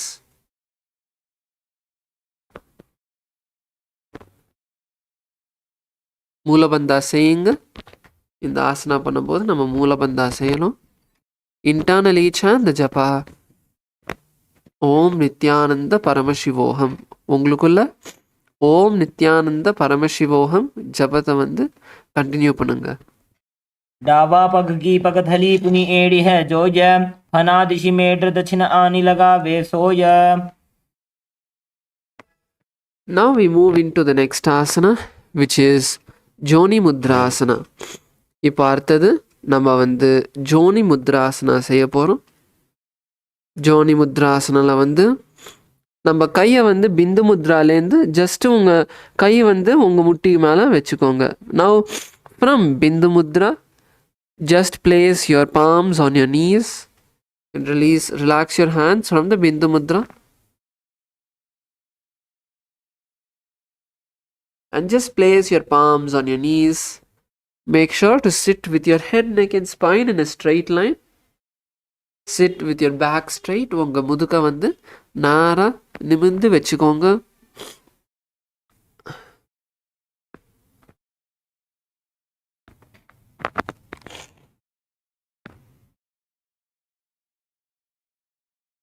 Now in your inner space, visualize the Yoni Mandala, which is the powerful sacred geometrical figure of the cosmic feminine energy of Parashakti. இப்போ உங்களுக்குள்ள இந்த யோனி மண்டலா வந்து visualise பண்ணுங்க. இந்த யோனி மண்டலா வந்து தேவி பரமசிவ சக்தியோட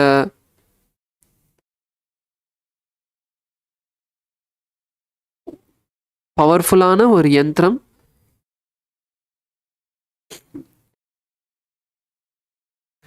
Bring your gaze and fix it towards your nostrils. உங்க கண்களை உங்க மூக்க பார்த்த மாதிரி கொண்டு வாங்க.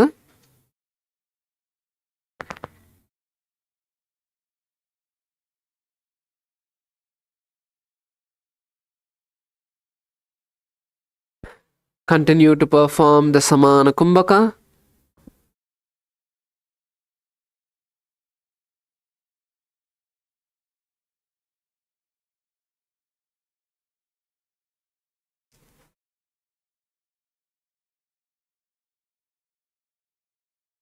And perform the Moola Bandha, tightening your perineal muscles.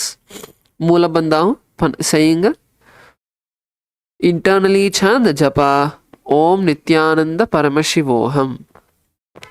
वामपाद की पग थली जाहि माहिली core. The next asana is Yoni Asana. இப்போ அடுத்த ஆசனா வந்து யோன்யாசனா. இப்போ யோன்யாசனா வந்து அதே நம்ம ப்ரீவியஸாக இப்போ ஜோனி முத்ராசனா பண்ண மாதிரியே தான்.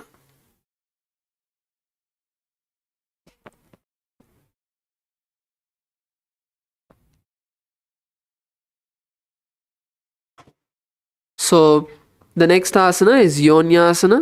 Yonyasana is very similar to Joni Mudrasana. The only difference over here is going to be the gaze.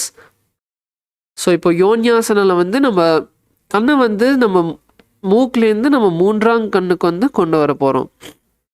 So now in Yonyasana we are going to be bringing our gaze from our nose to the third eye. Continue to be seated in the same position.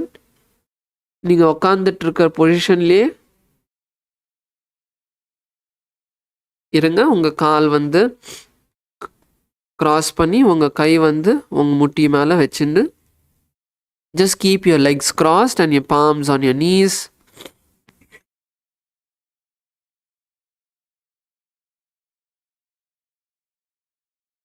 And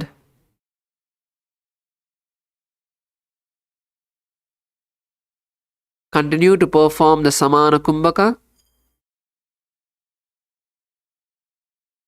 சமான கும்பகா பண்ண நம்ம continue பண்ணலாம். நம்ம ஆழமாக மூச்சுள் வாங்கி ஒரு சில நிமிஷம் அதை வந்து நம்ம மூச்சை வந்து பிடிச்சிட்டு நம்மளுக்குள்ள அந்த ஜட்டராக்னி வந்து பெருசாக ஆகிறது மாதிரி விஷுவலைஸ் பண்ணி அதுக்கப்புறம் மூச்சை வந்து வெளியே விடுங்க. Inhale deeply, visualizing the intense Jataragni radiating heat from your navel center, and then exhale. Continue to perform the Moola Bandha. Moola Bandha panna நம்ம continue பண்ணலாம்.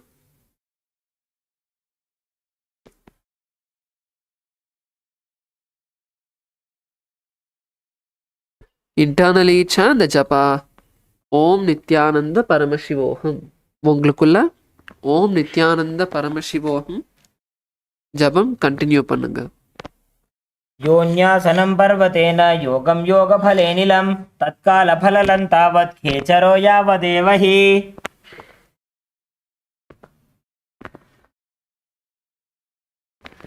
The next asana we are moving into is Bhadrasana.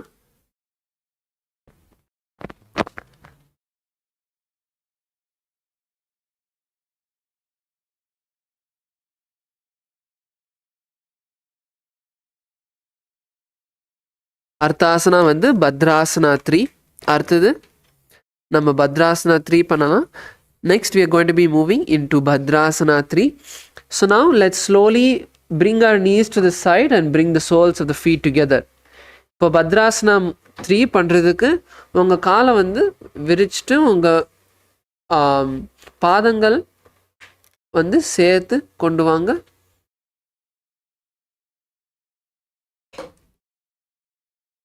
And now bring your hands and wrap your fingers around your hands. இப்போ வந்து உங்கள் கையை வந்து உங்கள் காலை சுற்றி கொண்டு வாங்க.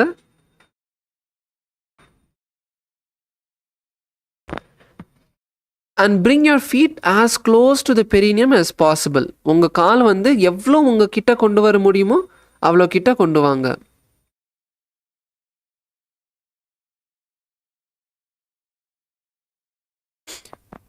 Now let's try to bring our knees to the ground. You can slowly move your legs up and down if you want, like the wings of a bird, or you can just use your elbows and press your feet to the ground, whichever is comfortable for you.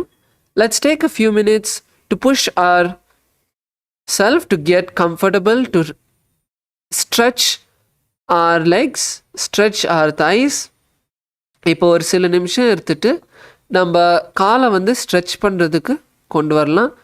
இப்போது நீங்கள் வந்து உங்கள் காலை வந்து ஒரு பறவை மாதிரி மேலேயும் கீழே நீங்கள் பண்ணலாம். இல்லை நீங்கள் வந்து உங்கள் முழங்கால் வச்சு உங்கள் காலை வந்து கீழே தள்ளலாம். உங்களுக்கு எது கம்ஃபர்டபுளாக இருக்கோ நீங்கள் வந்து அந்த மாதிரி பண்ணி ஒரு சில நிமிஷம் எடுத்துகிட்டு இந்த பொசிஷனில் இருந்து நம்ம காலை வந்து மெதுவாக ஸ்ட்ரெச் பண்ணுறதுக்கு தரலாம். Continue to breathe in and out as deeply as you can. Breathing is very important to allow the stretch to happen.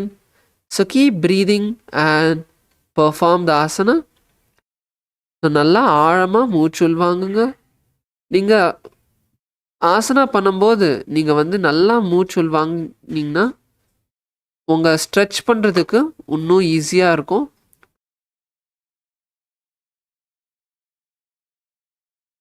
நம்ம ஆசனாஸ்லாம் பண்ணும்போது இந்த சுவாசம் வந்து ரொம்ப ஒரு முக்கியமான விஷயம்.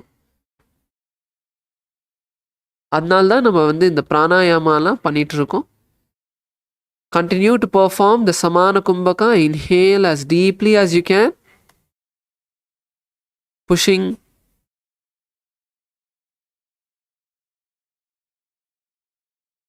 your legs down. Continue to perform the Samana Kumbhaka. உங்கள் காலத்தல்ல நீங்கள் வந்து சமான கும்பகா செய்யுங்க. மூச்சு வந்து ஆழமாக உள்வாங்கி ஒரு சில நிமிஷம் அங்கே உங்களுக்குள்ள மூச்சை வந்து பிடிச்சிட்டு அதுக்கப்புறம் வெளியே விடுங்க. Inhale as deeply as you can. Hold the breath for a few moments as long as it's comfortable, and then exhale. And now in this asana we are going to be visualizing Lord Veerabhadra in our inner space. நம்மளுக்குள்ள இப்போ வந்து பகவான் வீரபத்ராவை வந்து visualise பண்ண போகிறோம், பாவனை செய்ய போகிறோம். Gaze to the tip of the nose. உங்கள் கண்களை உங்கள் மூக்கை பார்த்த மாதிரி கொண்டு வாங்க. உங்கள் மூக்கோட நுனியை வந்து பார்க்குற மாதிரி கொண்டு வாங்க. And now we'll also be performing the Moolabandha and the Udyana Bandha. இப்போ வந்து நம்ம மூலபந்தாவும் உத்தியான பந்தாவும் சேர்த்து பண்ண போகிறோம். So inhale through your nostrils and then hold the breath over there comfortably for a few moments. And then as you exhale, pull your stomach in and up as much as you can. Hold over there for a few moments and then inhale again. So இப்போ வந்து நம்ம மூலபந்தாவும் உத்தியான பந்தாவும் பண்ண போகிறோம் இந்த ஆசனால. So மூச்சு நல்லா ஆழமாக மூச்சு வாங்கி ஒரு நிமிஷம் ஒரு சில நிமிஷம் வந்து ஒரு சில வினாடிகள் நம்ம மூச்சை வந்து பிடிச்சிட்டு அதுக்கப்புறம் மெதுவாக மூச்சை வெளியே விட்டு அதுக்கப்புறம் உங்கள் வயிற்றை வந்து உள்ளேயும் மேலேயும் ஒரு சில நிமிஷம் ஒரு சில வினாடிகள் நம்ம இழுத்து பிடிச்சிக்கலாம். எப்போ உங்களால் பிடிக்க முடியாமல் இருக்கோ மெதுவாக உங்கள் வயிற்றை வந்து ரிலாக்ஸ் பண்ணி ஆழமாக திருப்பியும் மூச்சு வாங்குங்க. And now internally continue to chant the japa Om Nithyananda Paramashivoham. गुल्भौ च वृषणस्यादः सीवन्त्याः पार्श्वयोः क्षिपेत् सव्यगुल्फं तथा सव्ये दक्षगुल्फं तु दक्षिणे. Yes. Now we move into the next asana, which is Aghorasana. இப்போ அடுத்தது வந்து நம்ம அகோராசனா செய்ய போகிறோம். Now the next asana is Aghorasana. Now in Aghorasana, let's continue to be seated in the same position. இப்போ அகோராசனா செய்யறதுக்கு நம்ம அதே பொசிஷனில் இருக்கலாம். இப்போது உங்கள் இடது கை வந்து உங்கள் இடது முட்டிக்கு மேலே வச்சுக்கோங்க. bring your left hand and place your left hand on your left knee. And with your right hand, bring your right hand to your face. We are going to be performing the Abhyantara Kumbhaka. இப்போ வந்து உங்கள் வலது கை வச்சு நம்ம அபியந்தர கும்பகா செய்ய போகிறோம். So இப்போது உங்கள் கட்டை விரலும் ஆள்காட்டி விரலும் வச்சு உங்கள் மூக்கை வந்து நீங்கள் ப்ரெஸ் பண்ணி நீங்கள் வந்து உங்கள் மூச்சை வந்து கண்ட்ரோல் பண்ண போகிறீங்க. இப்போது now using your index finger and thumb, you're going to be controlling your breath. So the Abhyantara Kumbhaka is like this. Inhale through your left nostril. Don't hold the breath. Just exhale through the right nostril. Then inhale through the right nostril and exhale through the left nostril. This is the Abhyantara Kumbhaka. Keep repeating this. இப்போ வந்து நம்ம அபியந்தர கும்பகா செய்ய போகிறோம். So இப்போது உங்கள் முதல்ல இடது நாசியால் மூச்சுள் வாங்கி மூச்சை வந்து பிடிக்காம உங்கள் வலது நாசியால் நீங்கள் வந்து மூச்சை வெளியே விட போகிறீங்க. மறுபடியும் வலது நாசியால் மூச்சுள் வாங்கி இடது நாசியால் மூச்சை வெளியே விடுங்க. ஸோ இந்த மாதிரி கண்டினியூஸாக நம்ம பண்ணுறது தான் Abhyantara kumbhaka. In your inner space, visualize an aghori. The aghoris are powerful rishis, sages, manifestations of Paramashiva himself. உங்களுக்குள்ள ஒரு அகோரியை வந்து விஷுவலைஸ் பண்ணுங்க. Bring your gaze upward towards your third eye. உங்கள் கண்களை மேலே உங்கள் மூன்றாம் கண் பார்த்த மாதிரி கொண்டு வாங்க. We'll also be performing the Kechari Mudra, where you're going to roll your tongue back and try to touch the back of your throat.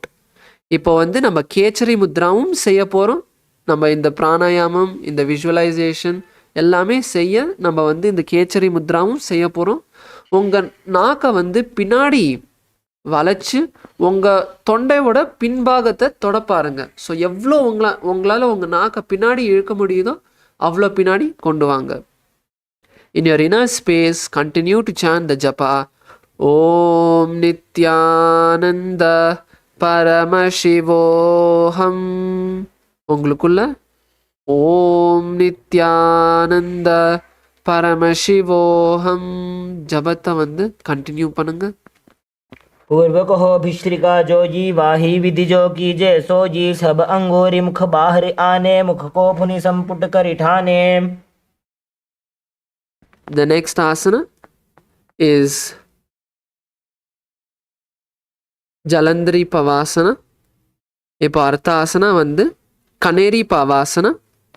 The next asana is going to be Kaneri Pavasana. So in this seated position, so இதே உட்காந்துட்டு இருக்க பொசிஷனில் வந்து உங்கள் காலை வந்து உங்கள் கிட்டேயே கொண்டு வாங்க. In the same seated position, bring your soles as close to you as possible. And now slowly bring your elbows onto your feet. இப்போ மெதுவாக உங்கள் முழங்கால்களை வந்து உங்கள் பாதம் மேலே கொண்டு வாங்க. And then place your chin on your palms. உங்கள் கழுத்தை வந்து உங்கள் கைக்கு மேலே கொண்டு வாங்க. In your inner space, visualize an elephant drinking water. So உங்களுக்குள்ள ஒரு யானை வந்து ஒரு பெரிய குளத்துலேருந்து தண்ணி குடிக்கிற மாதிரி விஷுவலைஸ் பண்ணுங்க, பாவனை செய்யுங்க. And bring the gaze to the tip of your nose. உங்கள் கண்களை உங்கள் மூக்கை பார்த்த மாதிரி கொண்டு வாங்க.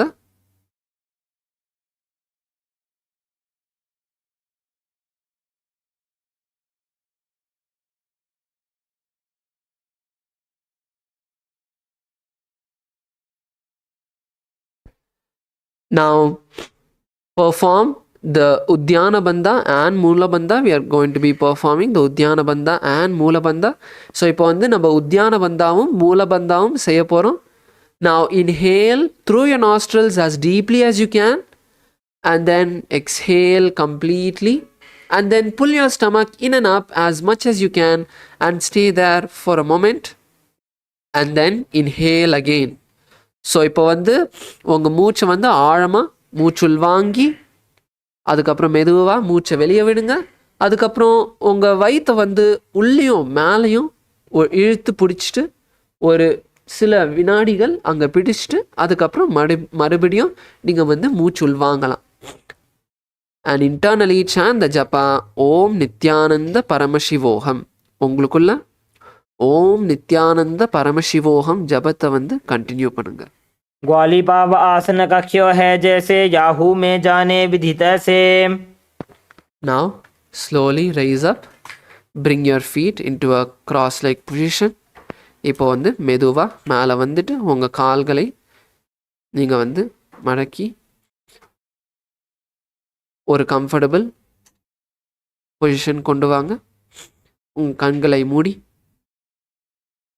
கையை வந்து சேர்த்து அஞ்சலி முத்ரையில் உங்கள் மார்புக்கு முன்னாடி கொண்டு வாங்க. Now fold your hands into the Namaskara Mudra, into the Anjali Mudra in front of your heart center. Let's visualize Swamiji in our inner space.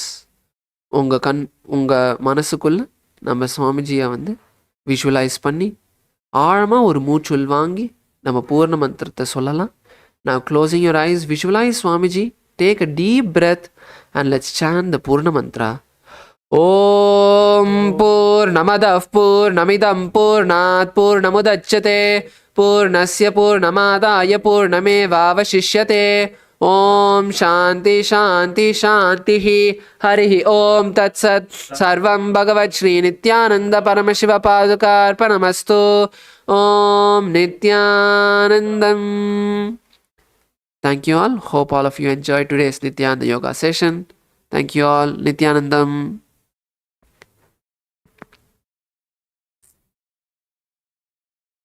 Around 5,000 years ago, at the end of Mahabharat War, the ancient enlightened Hindu civilization consisted of 10,000 Hindu traditions, or sampradayas, that existed in 56 Hindu nations, 200 Hindu kingdoms, 1,700 Hindu provinces, that covered more than 6 million kilometers square of Asia. The Supreme Pontiff of Hinduism, SPH, Bhagavan Sri Nithyananda Paramashivoham, is the reviver of Kailasa, this ancient enlightened Hindu civilizational nation. Kailasa is an unbroken cultural, religious, historical, civilizational, and sovereign continuation and revival of multiple of these historical Hindu sovereign states and Hindu ecclesiastical entities. The unbroken continuity of these ancient Hindu nations through Kailasa results in the legal recognition of Kailasa as per the international customary law, particularly the Doctrine of Continuity. The international law, the Doctrine of Continuity, implies that upheavals and revolutions within a country, changes in government, territorial adjustments, measures taken during military occupation, or other internal transformations do not negate the existence of the country, do not affect the legal personality and international obligations of the country or state. The Vienna Convention on Succession of States in Respect of Treaties, 1978, addresses these principles of the doctrine of continuity as it outlines international law during situation of state succession or continuation. International law recognizes a state's legal personality by recognizing its identity. This perspective extends even during the period when the given state or country is annexed or occupied by a foreign power. Even in such cases, the legal personality of the state is considered to persist, enabling its subsequent re-establishment. Historical examples dating back to the 18th century include cases like Portugal and Genoa that were re-established after the Vienna Congress of 1815. More recent examples include countries such as Poland, Ethiopia, Czechoslovakia, Albania, and Austria that were re-established after World War II. Even when a nation is deprived of its territory, the nation continues to exist. Its sovereignty and international legal personality continues to persist. The Dalai Lama, as the spiritual and temporal leader of Tibet, exemplifies this principle. In 1959, the Dalai Lama was exiled and forced to flee. Despite the challenges faced, the Dalai Lama continues to advocate for the preservation of Tibetan culture and garners worldwide support for Tibetan autonomy on the global stage. Similarly, from 1309 to 1376, the Pope of Catholicism had been in exile in Avignon. Despite this, he was recognized as the head of state as well as head of the church and given full privileges of the position after their return to Rome. Even in 1861, much of the papal territories had been lost, leaving the Pope with no sovereign territory other than the papal residence and related buildings. Yet his temporal powers were still acknowledged. He was recognized as a head of state, and later, the Lateran Treaty of 1929 formally re-established papal sovereignty over the Vatican City. The Sovereign Order of Malta further exemplifies this principle, retaining international recognition as a sovereign entity despite the permanent loss of their territory upon Napoleon's invasion in June 1798. Despite such permanent loss of territory, the sovereignty and the international legal personality of the Sovereign Order of Malta continue to persist. Much later in 1894, the order settled in Rome and acquired two properties, the Magistral Palace and the Magistral Villa that received extraterritorial status. Today, the order maintains diplomatic relations with 112 countries, issues its own diplomatic passports, currency, stamps, and vehicle registration plates, and has been granted observer status in the United Nations. All these examples of state re-establishment illustrate the principle of continuity of states, as per international law, that a state's legal personality persists over time. A nation continues to exist even after a complete loss of territory. A far more striking example is of the oceanic countries, which are under the threat of their entire nation being drowned and submerged due to rising sea levels owing to global warming. In response to such existential threat of climate change, Pacific Island nations, including Tuvalu, have enacted constitutional amendments and made international declarations affirming that their nation and their sovereign rights will continue to persist, despite their entire territory being lost to the sea. This proactive stance is highlighted in the Constitution of Tuvalu Act 2023 and the Pacific Islands Forum Declaration of 2021. The Supreme Pontiff of Hinduism, Bhagavan Sri Nithyananda Paramashivoham, through the line of succession is the present 203rd Emperor of the Hindu Sovereign Kingdom of Surangi Samrajya. He was crowned on the 31st of December 2004 at the age of 26. Thus, by very same principles of the doctrine of continuity, through which the international legal personality of Portugal, Genoa, Poland, Ethiopia, Czechoslovakia, Albania, Austria, Vatican, Tibet, Sovereign Order of Malta, and several other nations has been recognized despite having undergone a period of exile, annexation, occupation by a foreign power, or despite loss of territory. The SPH Nithyananda Paramashivoham, through well-established legal and historical facts about the Hindu sovereign state of the Surangi Samrajyam, derives all sovereign rights and powers of the royal lineage of the Surangi Samrajyam as its 203rd sovereign emperor, from his inheritance and continuation of the unbroken succession of the kingdom of Surya Vamsa Surangi Samrajyam Sarvanapitha. Surya Vamsa Surangi Samrajyam, through unification with 20 other sovereign Hindu states and sovereign ecclesiastical, historical entities, became part of the United States of Kailasa, which thus became a sovereign, independent juridical state, with the SPH Nithyananda Paramashivoham as the sovereign. Just as how the oceanic nations like Tuvalu have safeguarded their sovereignty from the existential threat of total submersion by amending their constitution and asserting that their sovereignty will persist regardless of the loss of their territory, Kailasa, which is a sovereign continuation of 21 sovereign Hindu states and sovereign ecclesiastical historical entities, is also reviving and continuing the Kumari Kandam Hindu nations that got submerged.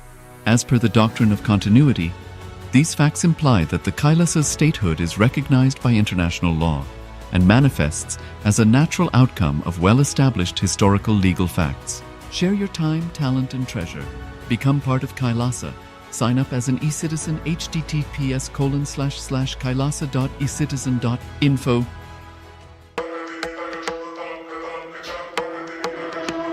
With Paramashiva's grace, we have evolved UAN, United Nations for Ancient Nations. Paramashiva successfully manifested, and now he is introducing this to all of you, to the world formally, United Ancient Nations. It is United Nations for Ancient Indigenous Nations. This is a profound intergovernmental body. More than 100 ancient nations are already part members of this UAN. It is to unite and support all the indigenous nations, indigenous kingdoms all over the world.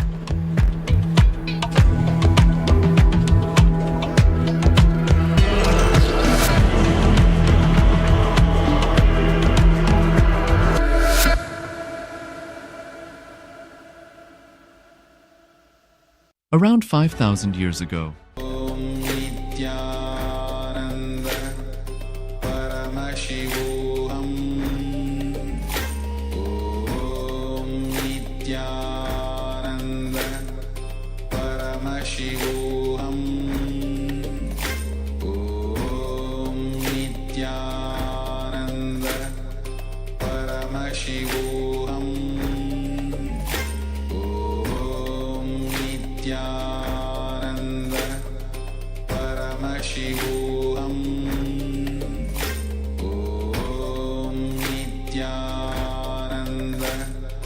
Paramashivoham Om Nithyananda Paramashivoham.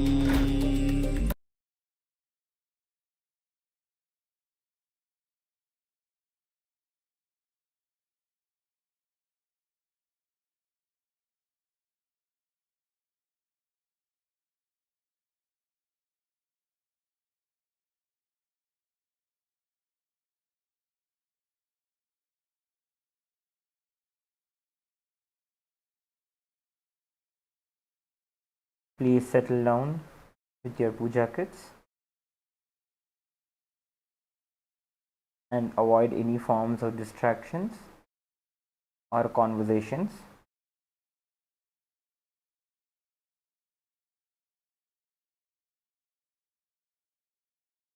Please be seated in the space of deep blissful awareness in your Ananda Gandha as you remember and invoke the presence of Swamiji in your inner space.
Nithyanandam. Before we begin the Pada Puja and the Paramashiva Puja today, we request all the Pada Puja participants to declare the following with integrity and authenticity. If you agree to the following, please say yes loudly. I authentically cognize, which is internally process, understand and declare the truth that the cosmic energy exists. Yes. I authentically cognize, which is internally process, understand and declare the truth that the Supreme Pontiff of Hinduism, Bhagavan Sri Nithyananda Paramashivam, Sri Nithyanandeshwara Paramashiva and Sri Nithyanandeshwari Paramashiva Shakti, the Guru Padukas and the Atmalinga are the Chinmay Vigrahas, the embodiment and representation of that very cosmic energy. Yes. I authentically cognize, which is internally process, understand and declare the truth that whatever I offer during the Pada Puja to the Supreme Pontiff of Hinduism, Bhagavan Sri Nithyananda Paramashiva, and during the Paramashiva Puja to Sri Nithyanandeshwara Paramashiva and Sri Nithyanandeshwari Paramashiva Shakti will reach the cosmic source of energy directly. Yes. I authentically cognize, which is internally process, understand and declare the truth of Sohamasmi, that even when I worship, I am Him. Yes.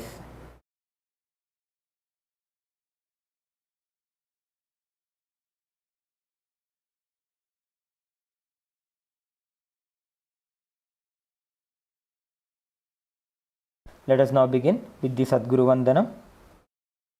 Invoking the presence of our beloved Bhagavan, the Supreme Pontiff of Hinduism, Bhagavan Sri Nithyananda Paramashivam. Please take a few flowers in your hands. Hold your hands in the Namaskara Mudra. Offer the flowers at Swamiji's feet by the end of the mantra. Nithyanandam Paramasukhadam Kevalam Jnanamurtim Dvandvatitam Gaganasadrisham Tattvamasyadilaksham Ekam Nityam Vimalamachalam Sarvadhi Sakshibhutam Bhavatitam Trigunarahitam Sadgurum Tam Namami Nithyanandeshwara Paramashiva Samarambham Nithyanandeshwari Paramashiva Shakti Madhyamam Nithyananda Paryantam Vande Guru Paramparam Lalate Tripundri Nitilakrita Kasturi Tilakaha Spuranmala Dhara Spurita Katika Upi Navasanaha Dadhano Dustaram Shirasi Bhanirajam Shashikalam Pradipas Sarvesham Arunagiri Yogi Vijayate. We request all the participants to please settle down. Do not be restless and please settle down with your puja kits. Any of the items that you require will be provided to you. Please settle down with your puja kits and establish yourself in the space of oneness, in the space of restful awareness.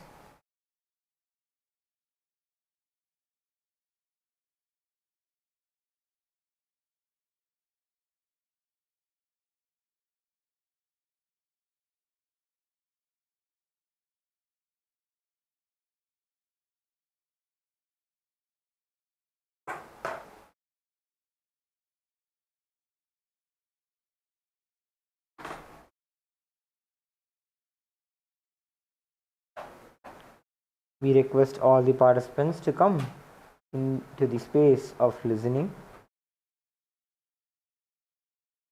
Let us now continue with the Pratyaksha Pada Puja.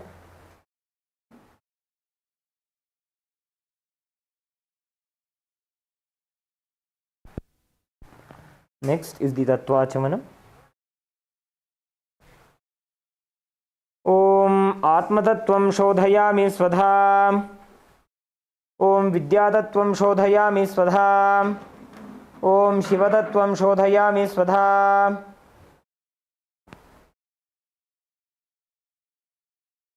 Om Ham Hridayaya Namaha.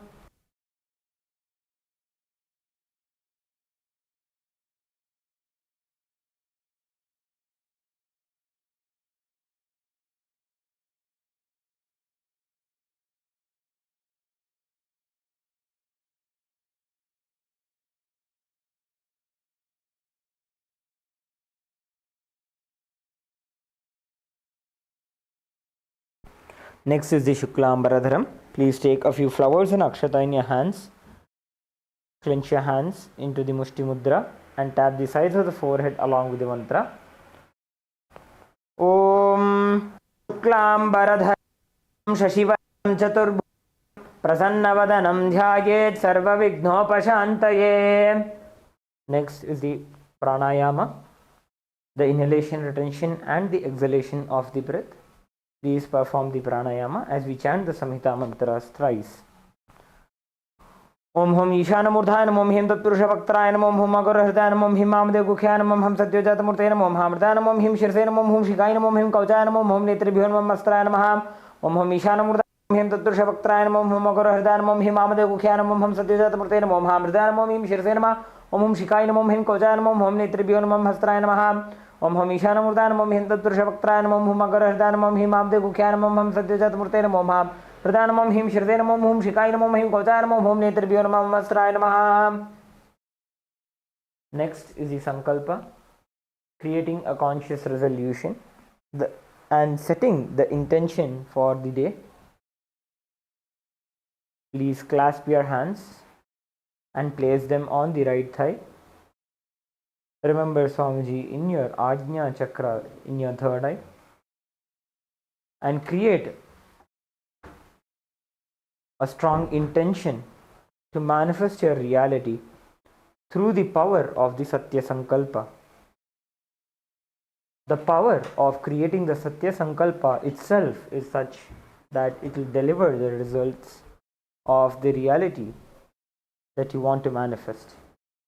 Let us now begin with the Sankalpa mantra.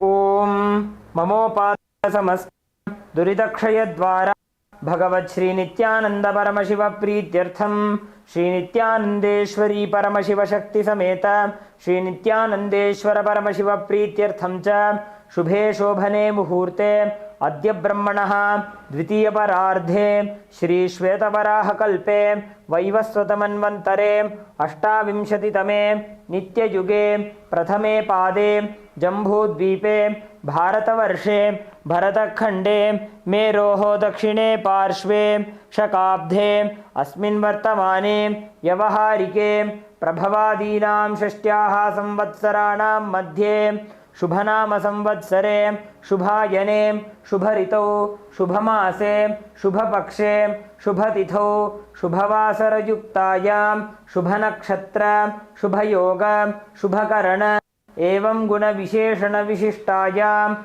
Asyam Shubhatithau Shri Kailasa Dvadashantashyamala Pitharudha Shri Meenakshi Sundareshwara Bhinnaswarupa Parashivaputra Ratnakumara Gurumanyatulyavatara Shri Parvati Sthanyapana Labdha Divyajnana Vishruta Sakala Nigama Gamasara Bhuta Dravida Veda Pravaktre Shrimat Paramashiva Karuna Samadhikata Mukta Maya Chaturashrayana Giyamana Chhatrachamara Shri Chinhaka Haladi Samasta Virada Valyalankrita Jnana Vijnana Chakravarti Sarvajana Sangha Sadyo Nirvana Diksha Vyayapavarga Varsha Vishrana Jimuta Paramata Kalabhagesari Shaiva Siddhanta Sthapanacharya Shri Rajadhiraja Pandya Maharaja Guru Kshapana Shakyadi Mahandhakara Nivarana Jnana Bhanu Vikshana Narharha Dujochedana Purvaka Shrimad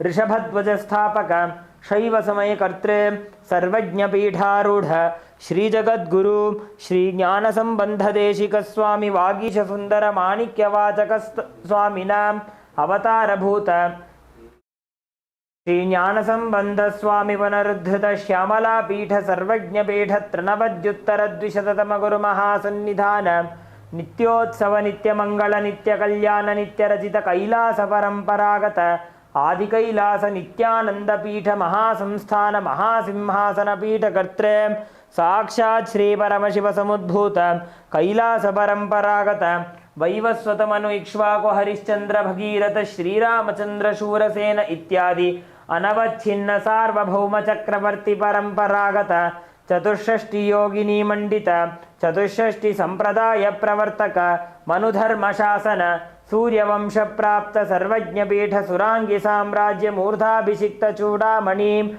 साक्षात् श्री परमशिव समुद्भूत कपिल महागुरु पुनरुद्धृत महानिर्वाणी पीठ अष्टोत्तर सहस्र श्री महामंडलेश्वर साक्षात् श्री परमशिव समुद्भूत श्री महागणपति समारंभ अनवच्छिन्न पीठाधीश्वर गुरु परंपरा प्राप्त अटल पीठ अष्टोत्तर सहस्र श्री अटल पीठाधीश्वर धर्म मुक्ति स्वर्गपुर स्वर्ण पीठ त्रयोविंश गुरु महासन्निधान कैलास परंपरागत आदिपीठ सर्वज्ञ पीठ जगद्गुरु श्री कैलास पुनरुद्धारक श्री कैलास परमाचार्य श्रीमत् परमहंस परिव्राजकाचार्य वर्य सच्चिदानंद नवस्वरूप श्रोत्रिय ब्रह्मनिष्ठ श्रीमज्जगद्गुरु श्रील श्री भगवत् श्री नित्यानंद परमशिव श्री ज्ञान संबंध देशिक परमाचार्य स्वामिनां प्रीत्यर्थम तेषां पादारविन्दयोः भक्ति सिद्ध्यर्थम गुरुकृपा कटाक्ष सिद्ध्यर्थम क्षेम स्थैर्य वीर्य विजय आयुरारोग्य ऐश्वर्यानाम् अभिवृद्ध्यर्थम धर्मार्थ काम मोक्ष चतुर्विध फल पुरुषार्थ सिद्ध्यर्थम समस्त दुरितोपशान्त्यर्थम समस्त मंगल अवाप्त्यर्थम भगवत् श्री नित्यानंद परमशिव प्रसादेन सकुटुम्बस्य ज्ञान वैराग्य जीवन मुक्ति प्राप्त्यर्थम श्री नित्यानंदेश्वरी परमशिव शक्ति समेत श्री नित्यानंदेश्वर परमशिव अवतार भूत श्री सर्वदेव देवी स्वरूप भगवत् श्री नित्यानंद परमशिव प्रत्यक्ष पाद पूजां करिष्ये श्री नित्यानंदेश्वरी परमशिव शक्ति समेत श्री नित्यानंदेश्वर परमशिव पूजां च करिष्ये. Now please drop the flowers and akshata onto your right hand side and rinse your hand with an uddarni of water. Om apa upasprishya. Next is the ghantanada. Please take the bell in your left hand, hold it at the level of your heart center and ring the bell along with the mantra. Om agamarthantu devanam gamanarthantu rakshasam ghantanadam karomyadau devata khvanalanchanam ghanta devatabhyo namaha. Next is the offering of the Manasa Puja. We request all the participants to take a few flowers in your hands. Hold your hands in the Kurma Mudra. As we chant the mantras of the Manasa Puja, bring awareness into your Ananda Gandha.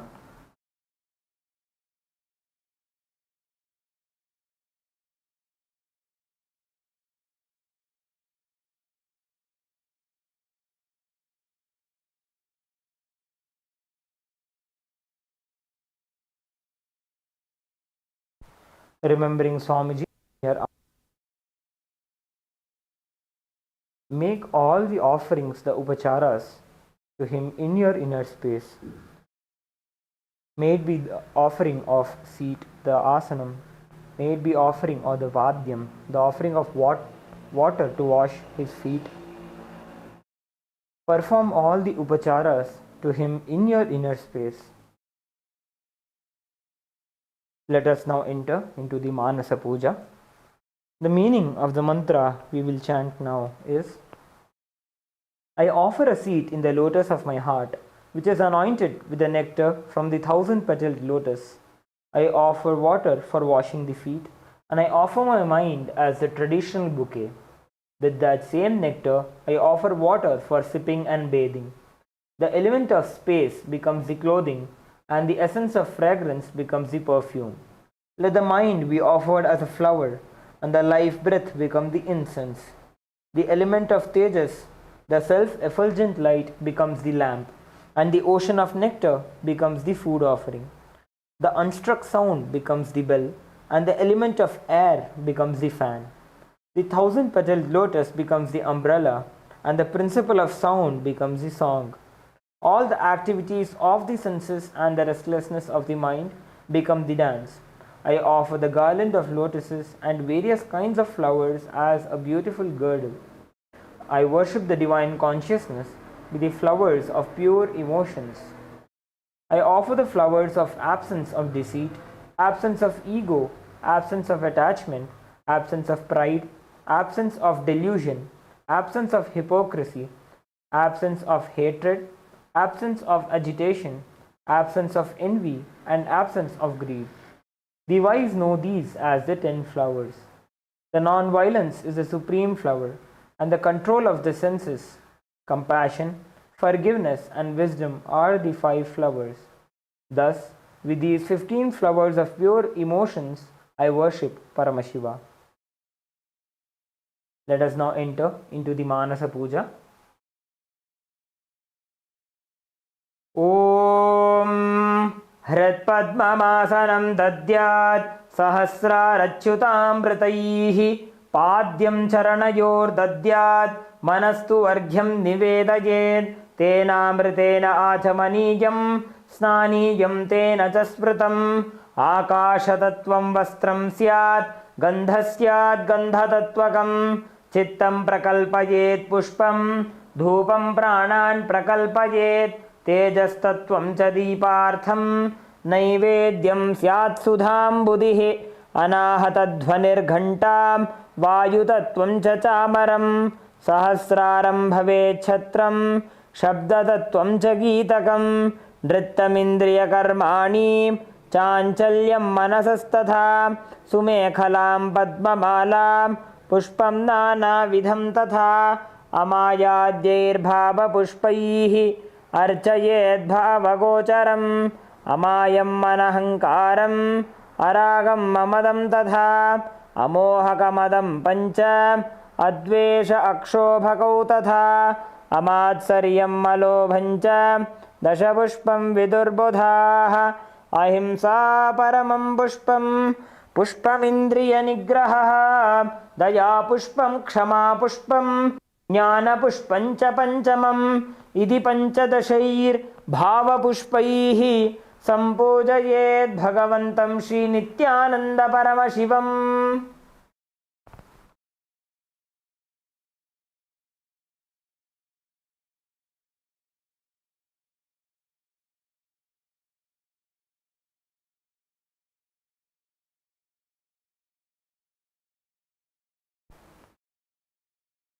Now we'll enter into the Upachara Puja.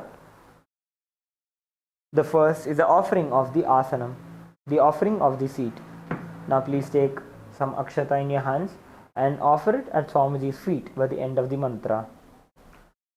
Asanam Om Sarvabhutantarasthaya Sarvabhutantaratmane Kalpayam Jupaveshartham Asanam Te Namo Namaha.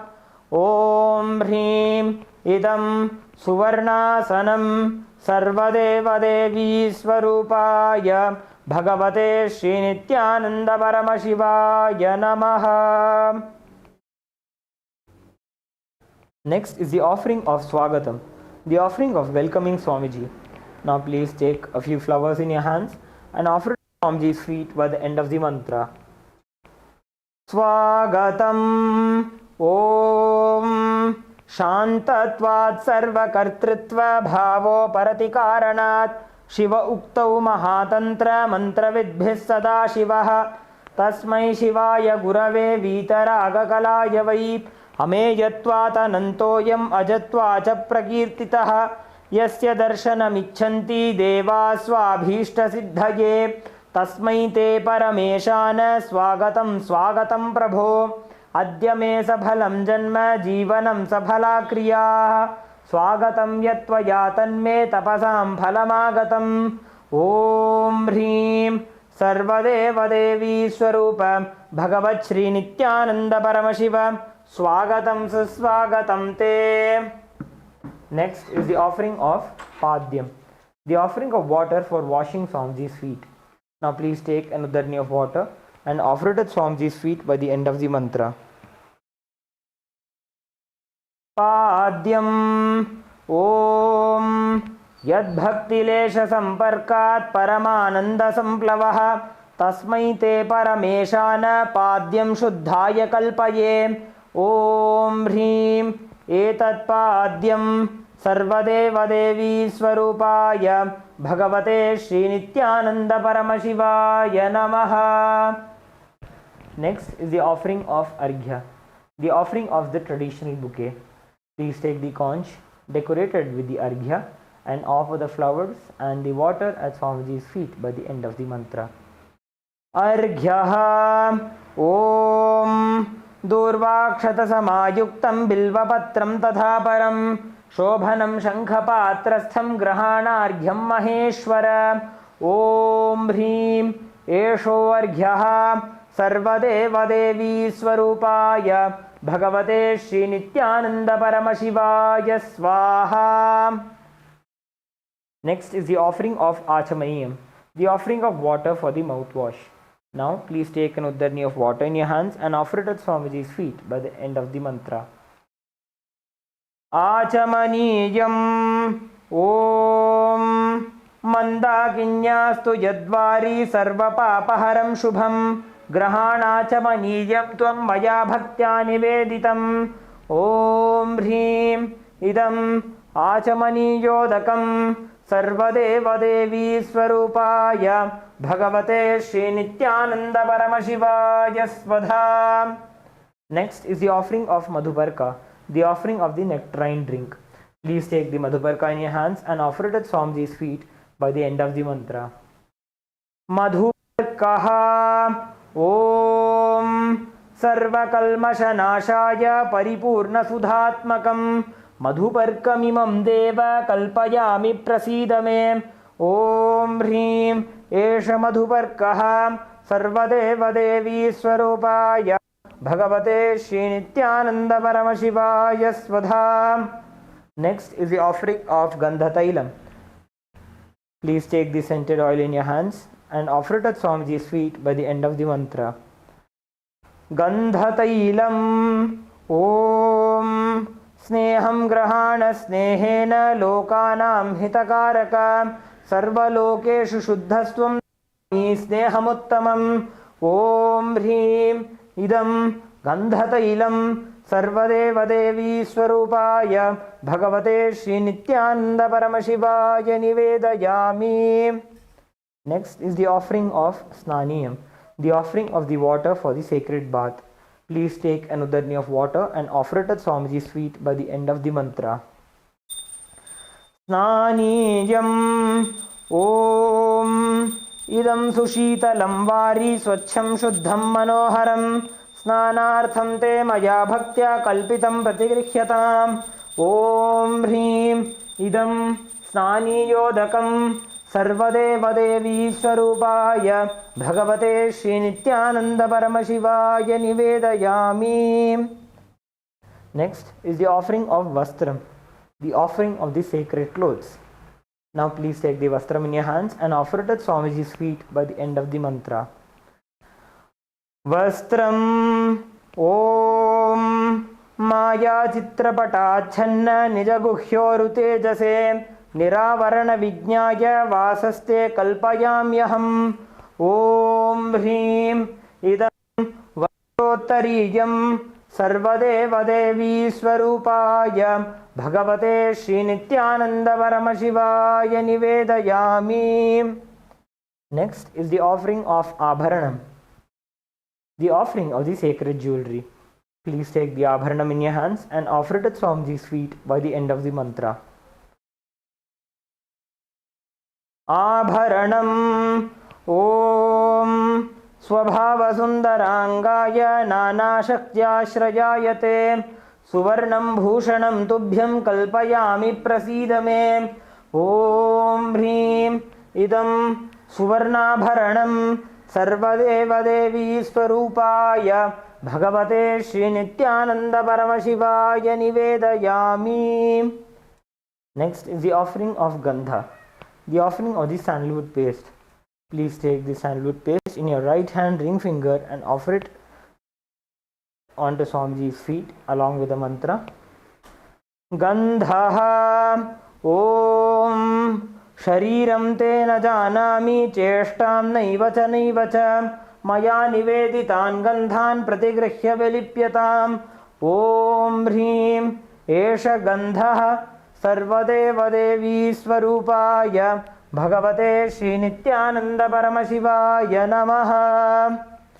Next is the offering of Pushpam, the offering of the fragrant flowers. Please take a few flowers smeared with sandalwood paste in your hands and offer the flowers at Swamiji's feet by the end of the mantra. Pushpam Om Turijavana Sampannam Nana Gunamanoharam Ananda Saurabham Pushpam Grihyatam Idamuttamam Om Hrim Etani Sachandana Pushpani Sarvadeva Devi Swarupaya Bhagavate Shri Nithyananda Paramashivaya Vaushat. Next is the offering of the Bilva Patram. The offering of the Bilva leaves. Please take a few Bilva leaves smeared with sandalwood paste in your hands and offer the Bilva leaves at Swamiji's feet by the end of the mantra. Bilva Patram Om Amritodbhavam Shri Vriksham Shankarasya Sada Priyam Bilvapatram Prayachami Pavitram Te Sureshwara Om Hrim Etani Sachandana Bilvapatrani Sarvadeva Devi Swarupaya Bhagavate Shri Nithyananda Paramashivaya Vaushat.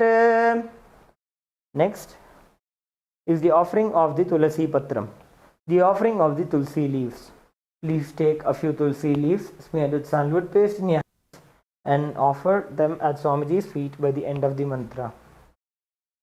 Tulasi Patram Om Namaste Bahurupaya Varadamurtaye Paramatmane Swaha Om Hrim Idam Sachandana Tulasi Patram Sarvadeva Devi Swarupaya Bhagavate Shri Nithyananda Paramashivaya Namaha.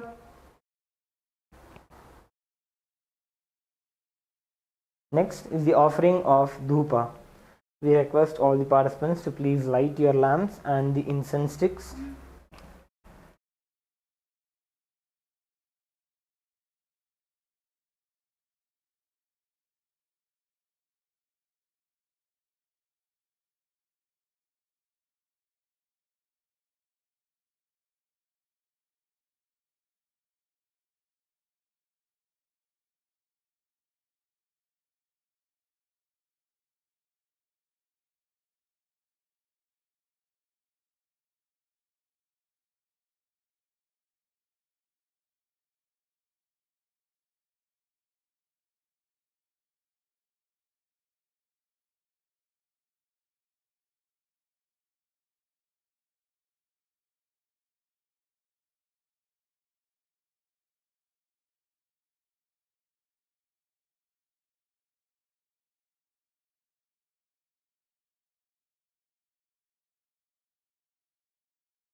Now please take the incense sticks in your hands and slowly wave them towards Swamiji along with the mantra, and please ring the bell as you do so.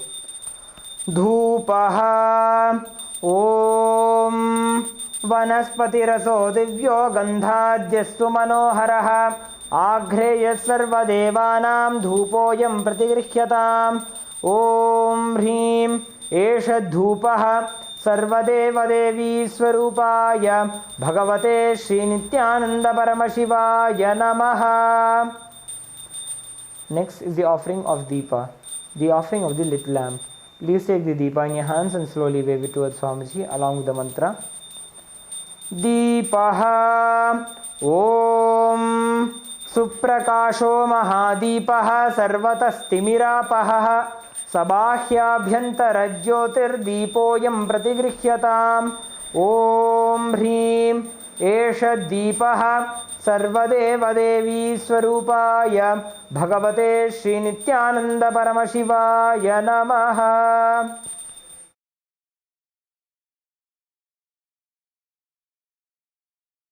Next is the offering of Naivedyam. Now please take an udani of water, hover it clockwise over the Naivedyam and offer it at Swamiji's feet by the end of the mantra, and please ring the bell as you do so. Naivedyam Om Naivedyam Vividham Deva Sharkaradi Vinirmitam Maya Niveditam Bhaktya Grahana Parameshwara Om Hrim Idam Shopakarana Naivedyam सर्वदेवदेवी स्वरूपाय भगवते श्री नित्यानंद परमशिवाय निवेदयामि।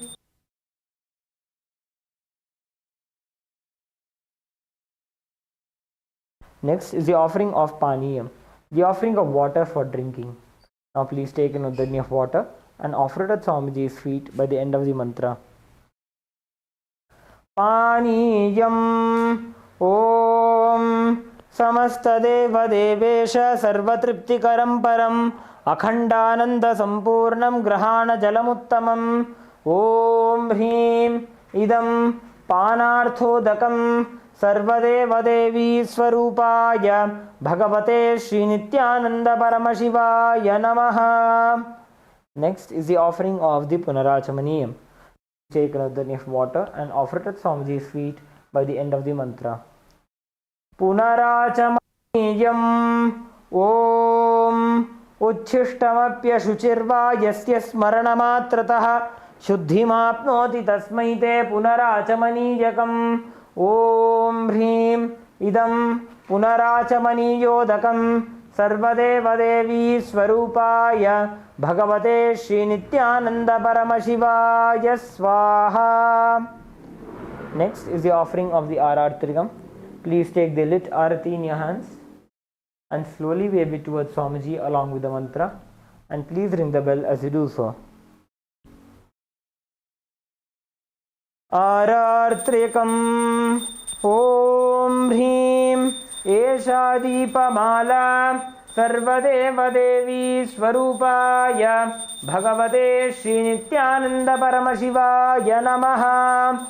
Om सांग्रहण्येष्ट्यायजते इमां जनतागुं संगृह्णानीति द्वादशारत्नीरशना भवति द्वादशमासा संवत्सरः संवत्सरमेवावरुन्धे मौञ्जी भवति ऊर्ध्वैमुञ्जाः ऊर्जमेवावरुन्धे चित्रानक्षत्रं भवति चित्रं वा एतत् कर्म कर्पूरगौरं करुणावतारं संसारसारं भुजगेन्द्रहारं सदा वसन्तं हृदयारविन्दे भवं भवानी सहितं नमामि भवं भवानी सहितं नमामि भवं भवानी सहितं नमामि. आरात्रिकं समर्पयामि भगवत् श्री नित्यानंद परमशिव चरणकमलेभ्यो नमः. The next is the offering of Pushpanjali. Please take a few flowers in your hands. Keep your hands in the Anjali Mudra and offer the flowers at Swamiji's feet by the end of the mantra. Pushpanjalihi गुरुर्ब्रह्मा गुरुर्विष्णुः गुरुर्देवो महेश्वरः गुरुः साक्षात् परं ब्रह्म तस्मै श्री गुरवे नमः. अखण्डमण्डलाकारं व्याप्तं येन चराचरं तत्पदं दर्शितं येन तस्मै श्री गुरवे नमः. अज्ञानतिमिरान्धस्य ज्ञानाञ्जनशलाकया चक्षुरुन्मीलितं येन तस्मै श्री गुरवे नमः. अनेकजन्मसम्प्राप्तकर्मबन्धविदाहिने आत्मज्ञानप्रदानेन तस्मै श्री गुरवे नमः. मन्नाथ श्रीजगन्नाथो मद्गुरु श्रीजगद्गुरुः ममात्मा सर्वभूतात्मा तस्मै श्री गुरवे नमः. ईश्वरो गुरुरात्मेति मूर्तिभेदविभागिने व्योमवद्व्याप्तदेहाय दक्षिणामूर्तये नमः. नित्यानन्दं परमसुखदं केवलं ज्ञानमूर्तिं गगनसदृशं तत्त्वमस्यादिलक्ष्यम् एकं नित्यं विमलमचलं सर्वधी साक्षिभूतं भावातीतं त्रिगुणरहितं सद्गुरुं तं नमामि. पुष्पाञ्जलिं समर्पयामि भगवत् श्री नित्यानंद परमशिव चरणकमलेभ्यो नमः. Om Nithyanandam. We will now enter into the Paramashiva Puja. We will begin with the Tattvachamanam. Om Atma Tattvam Shodhayami Svadha. Om Vidya Tattvam Shodhayami Svadha. Om Shiva Tattvam Shodhayami Svadha. Om Ham Hridayaya Namaha.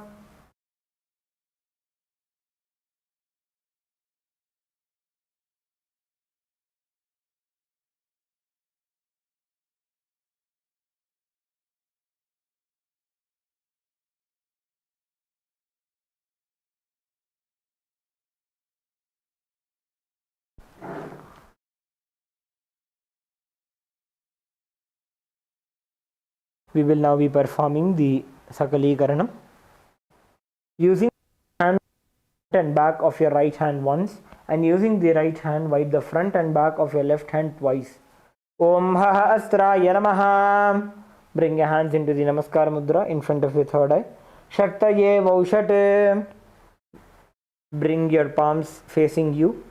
Om Ham Shivasanaya Namaha. Om Ham Shivamurtaye Namaha.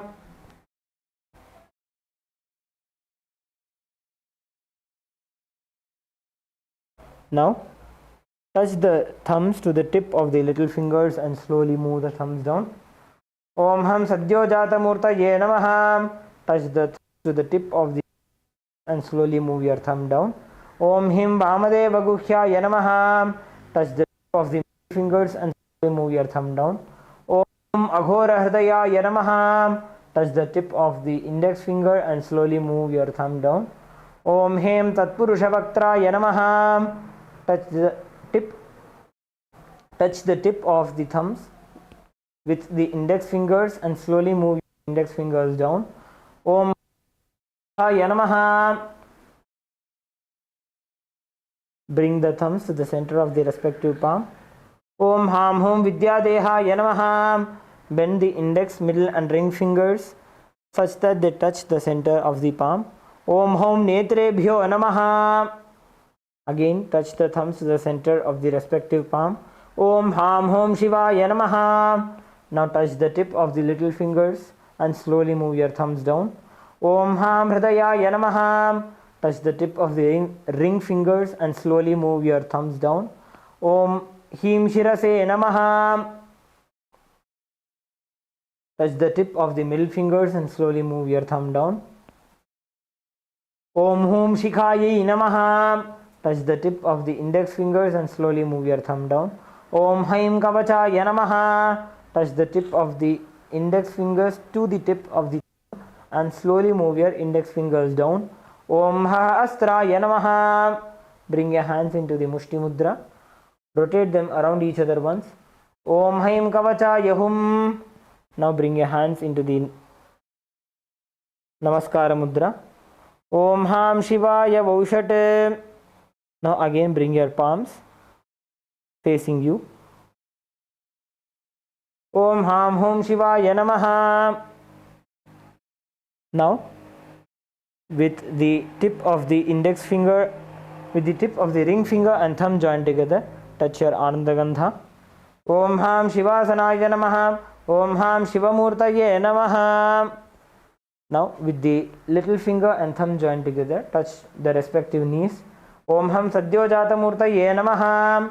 With the right hand ring finger and thumb joined together, touch the navel center. Om Him Vamadeva Guhyaya Namaha. With the middle finger and thumb joined together, touch the heart center. Om Hum Aghora Hridayaya Namaha. Touch with the index finger and thumb joined together, touch the upper lip. Om Hem Tatpurusha Vaktraya Namaha. With the tip of the thumb, touch the top of the head. Om Hom Ishana Murdhaya Namaha. Then with the ring finger and thumb joined together, touch the Gandha. Om Ham Hom Vidya Dehaya Namaha. With the index, middle and ring fingers together, touch the three eyes. Om Hom Netrebhyo Namaha. With the ring finger and thumb joined together, touch the Ananda Gandha. Om Ham Hom Shivaya Namaha. With the little finger and thumb joined together, touch the heart center. Om Ham Hridayaya Namaha. With the ring finger and thumb joined together, touch the top of the head. Om Him Shirase Swaha. With the middle finger and thumb joined together, touch the back of the head. Om Hum Shikhaye Vashate. Now cross your arms with your left hand over your right hand.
Around 5,000 years ago, at the end of Mahabharat War, the ancient enlightened Hindu civilization consisted of 10,000 Hindu traditions, or sampradayas, that existed in 56 Hindu nations, 200 Hindu kingdoms, 1,700 Hindu provinces that covered more than 6 million kilometers square of Asia. The Supreme Pontiff of Hinduism, SPH, Bhagavan Sri Nithyananda Paramashivoham, is the reviver of Kailasa, this ancient enlightened Hindu civilizational nation. Kailasa is an unbroken cultural, religious, historical, civilizational, and sovereign continuation and revival of multiple of these historical Hindu sovereign states and Hindu ecclesiastical entities. The unbroken continuity of these ancient Hindu nations through Kailasa results in the legal recognition of Kailasa as per the international customary law, particularly the Doctrine of Continuity. The international law, the Doctrine of Continuity, implies that upheavals and revolutions within a country, changes in government, territorial adjustments, measures taken during military occupation, or other internal transformations do not negate the existence of the country, do not affect the legal personality and international obligations of the country or state. The Vienna Convention on Succession of States in respect of treaties, 1978, addresses these principles of the doctrine of continuity as it outlines international law during situation of state succession or continuation. International law recognizes a state's legal personality by recognizing its identity. This perspective extends even during the period when the given state or country is annexed or occupied by a foreign power. Even in such cases, the legal personality of the state is considered to persist, enabling its subsequent re-establishment. Historical examples dating back to the 18th century include cases like Portugal and Genoa that were re-established after the Vienna Congress of 1815. More recent examples include countries such as Poland, Ethiopia, Czechoslovakia, Albania, and Austria. that were re-established after World War II. Even when a nation is deprived of its territory, the nation continues to exist. Its sovereignty and international legal personality continues to persist. The Dalai Lama, as the spiritual and temporal leader of Tibet, exemplifies this principle. In 1959, the Dalai Lama was exiled and forced to flee. Despite the challenges faced, the Dalai Lama continues to advocate for the preservation of Tibetan culture and garners worldwide support for Tibetan autonomy on the global stage. Similarly, from 1309 to 1376, the Pope of Catholicism had been in exile in Avignon.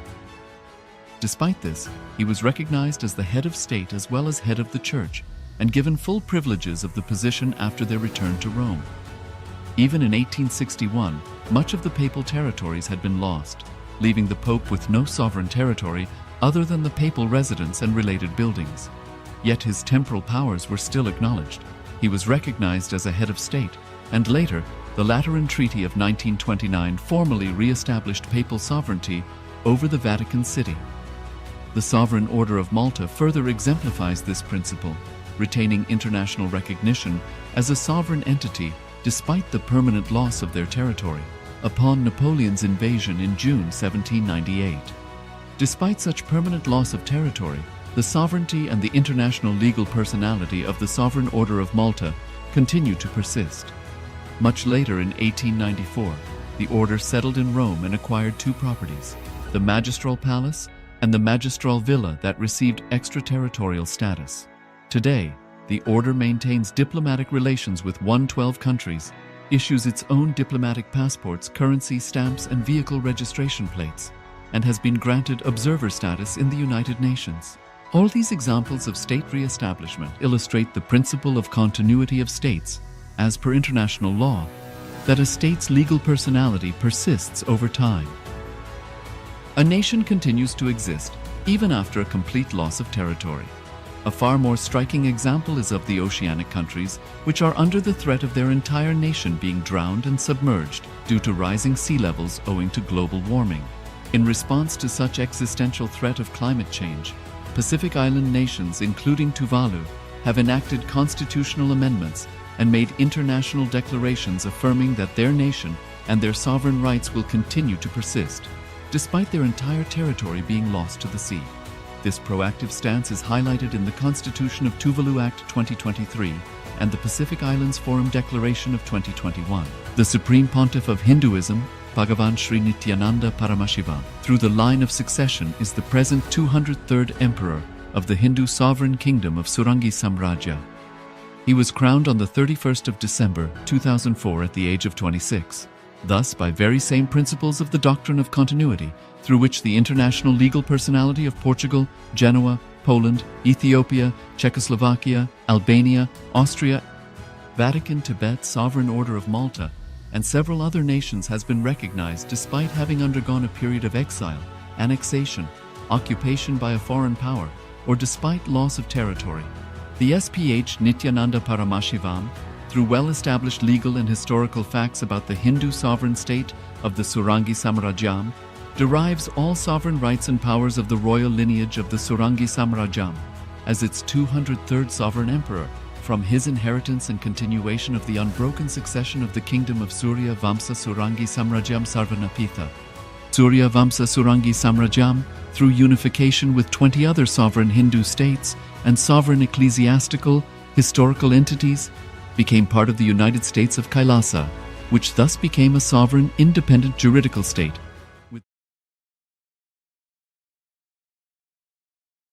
Nithyanandam Paramasukadam Kevalam Jnanamurtim Dvandvatitam Gaganasadrisham Tattvamasyadilaksham Ekam Nityam Vimalamachalam Sarvadi Sakshibhutam Bhavatitam Trigunarahitam Satgurum Tam Namami. Nithyanandam, everyone, and welcome to another powerful day of Paramashivoham. Today is day 2 of season 31, and we have a beautiful array of sessions, starting with power manifestation, great revelations, cosmic truths, and of course the initiation ultimately with the Supreme Pontiff of Hinduism, Bhagavan's Nithyananda Paramashivam. Today we'll be receiving the darshan of the Supreme Pontiff of Hinduism manifesting as Sadashiva Murti. So let's get right into it. We were just finishing the Paramashiva Puja and the Nitya Yoga. When we sit in oneness with Paramashiva, only then we can actually offer puja to Paramashiva. To offer puja, to even offer gratitude to puja, we need to be in that space of oneness. And that's exactly what we experienced just now. So let us continue to be in that space of oneness with Paramashiva. And let us manifest the powers of Paramashiva, the power of third eye. Let us first look at the scriptural reference, the Shastra Pramana for manifesting the power of third eye. Kapalantarmanonyasya tishtanmilitalochanaha kramena manaso dadyat lakshayed lakshyamutamam. The translation says, by fixing the mind on the inner space within the crown center and sitting stably without any movement, having the eyes closed, in succession, by that stability of the mind and inner space, one directly sees the ultimate goal by having the vision beyond the sight that reveals any object or place, attaining the space of oneness with the source, Paramashiva. So Paramashiva has revealed the signs of power manifestation, signs of manifesting the power of third eye. So let us now continue to sit in that space of oneness and simply remember the presence of the Supreme Pontiff of Hinduism. Maybe a moment of initiation, a moment of darshan, or a powerful click you received, something that uniquely clicked with you, created that feeling connection with Swamiji. Remember, just remember his presence. Remembrance invokes. When you remember, you invoke the presence of Swamiji in your inner space. So sit in that space, remembering Swamiji, invoking his presence in your inner space, in your third eye region. Sit with the intention of manifesting the power of third eye, of having the vision beyond the sight. Now let us tie the eye bands. Let us have our eye bands on. If you don't have an eye band, please pick up a piece of cloth that you can tie around your eyes, which will not allow any light to pass through.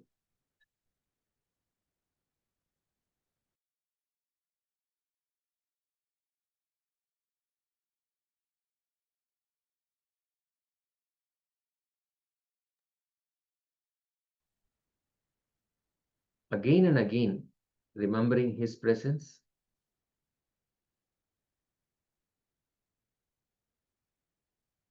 Visualize his presence. Paramashiva is happening intensely in your third eye region.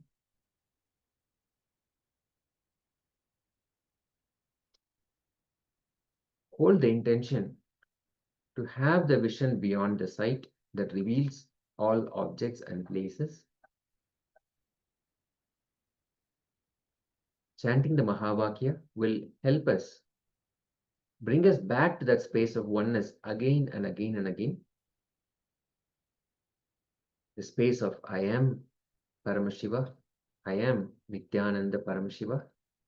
Let us chant the Mahavakya intensely. Om Nithyananda Paramashivoham.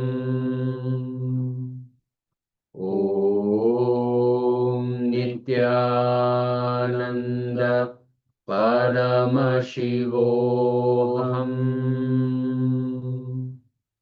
Om Nithyananda Paramashivoham.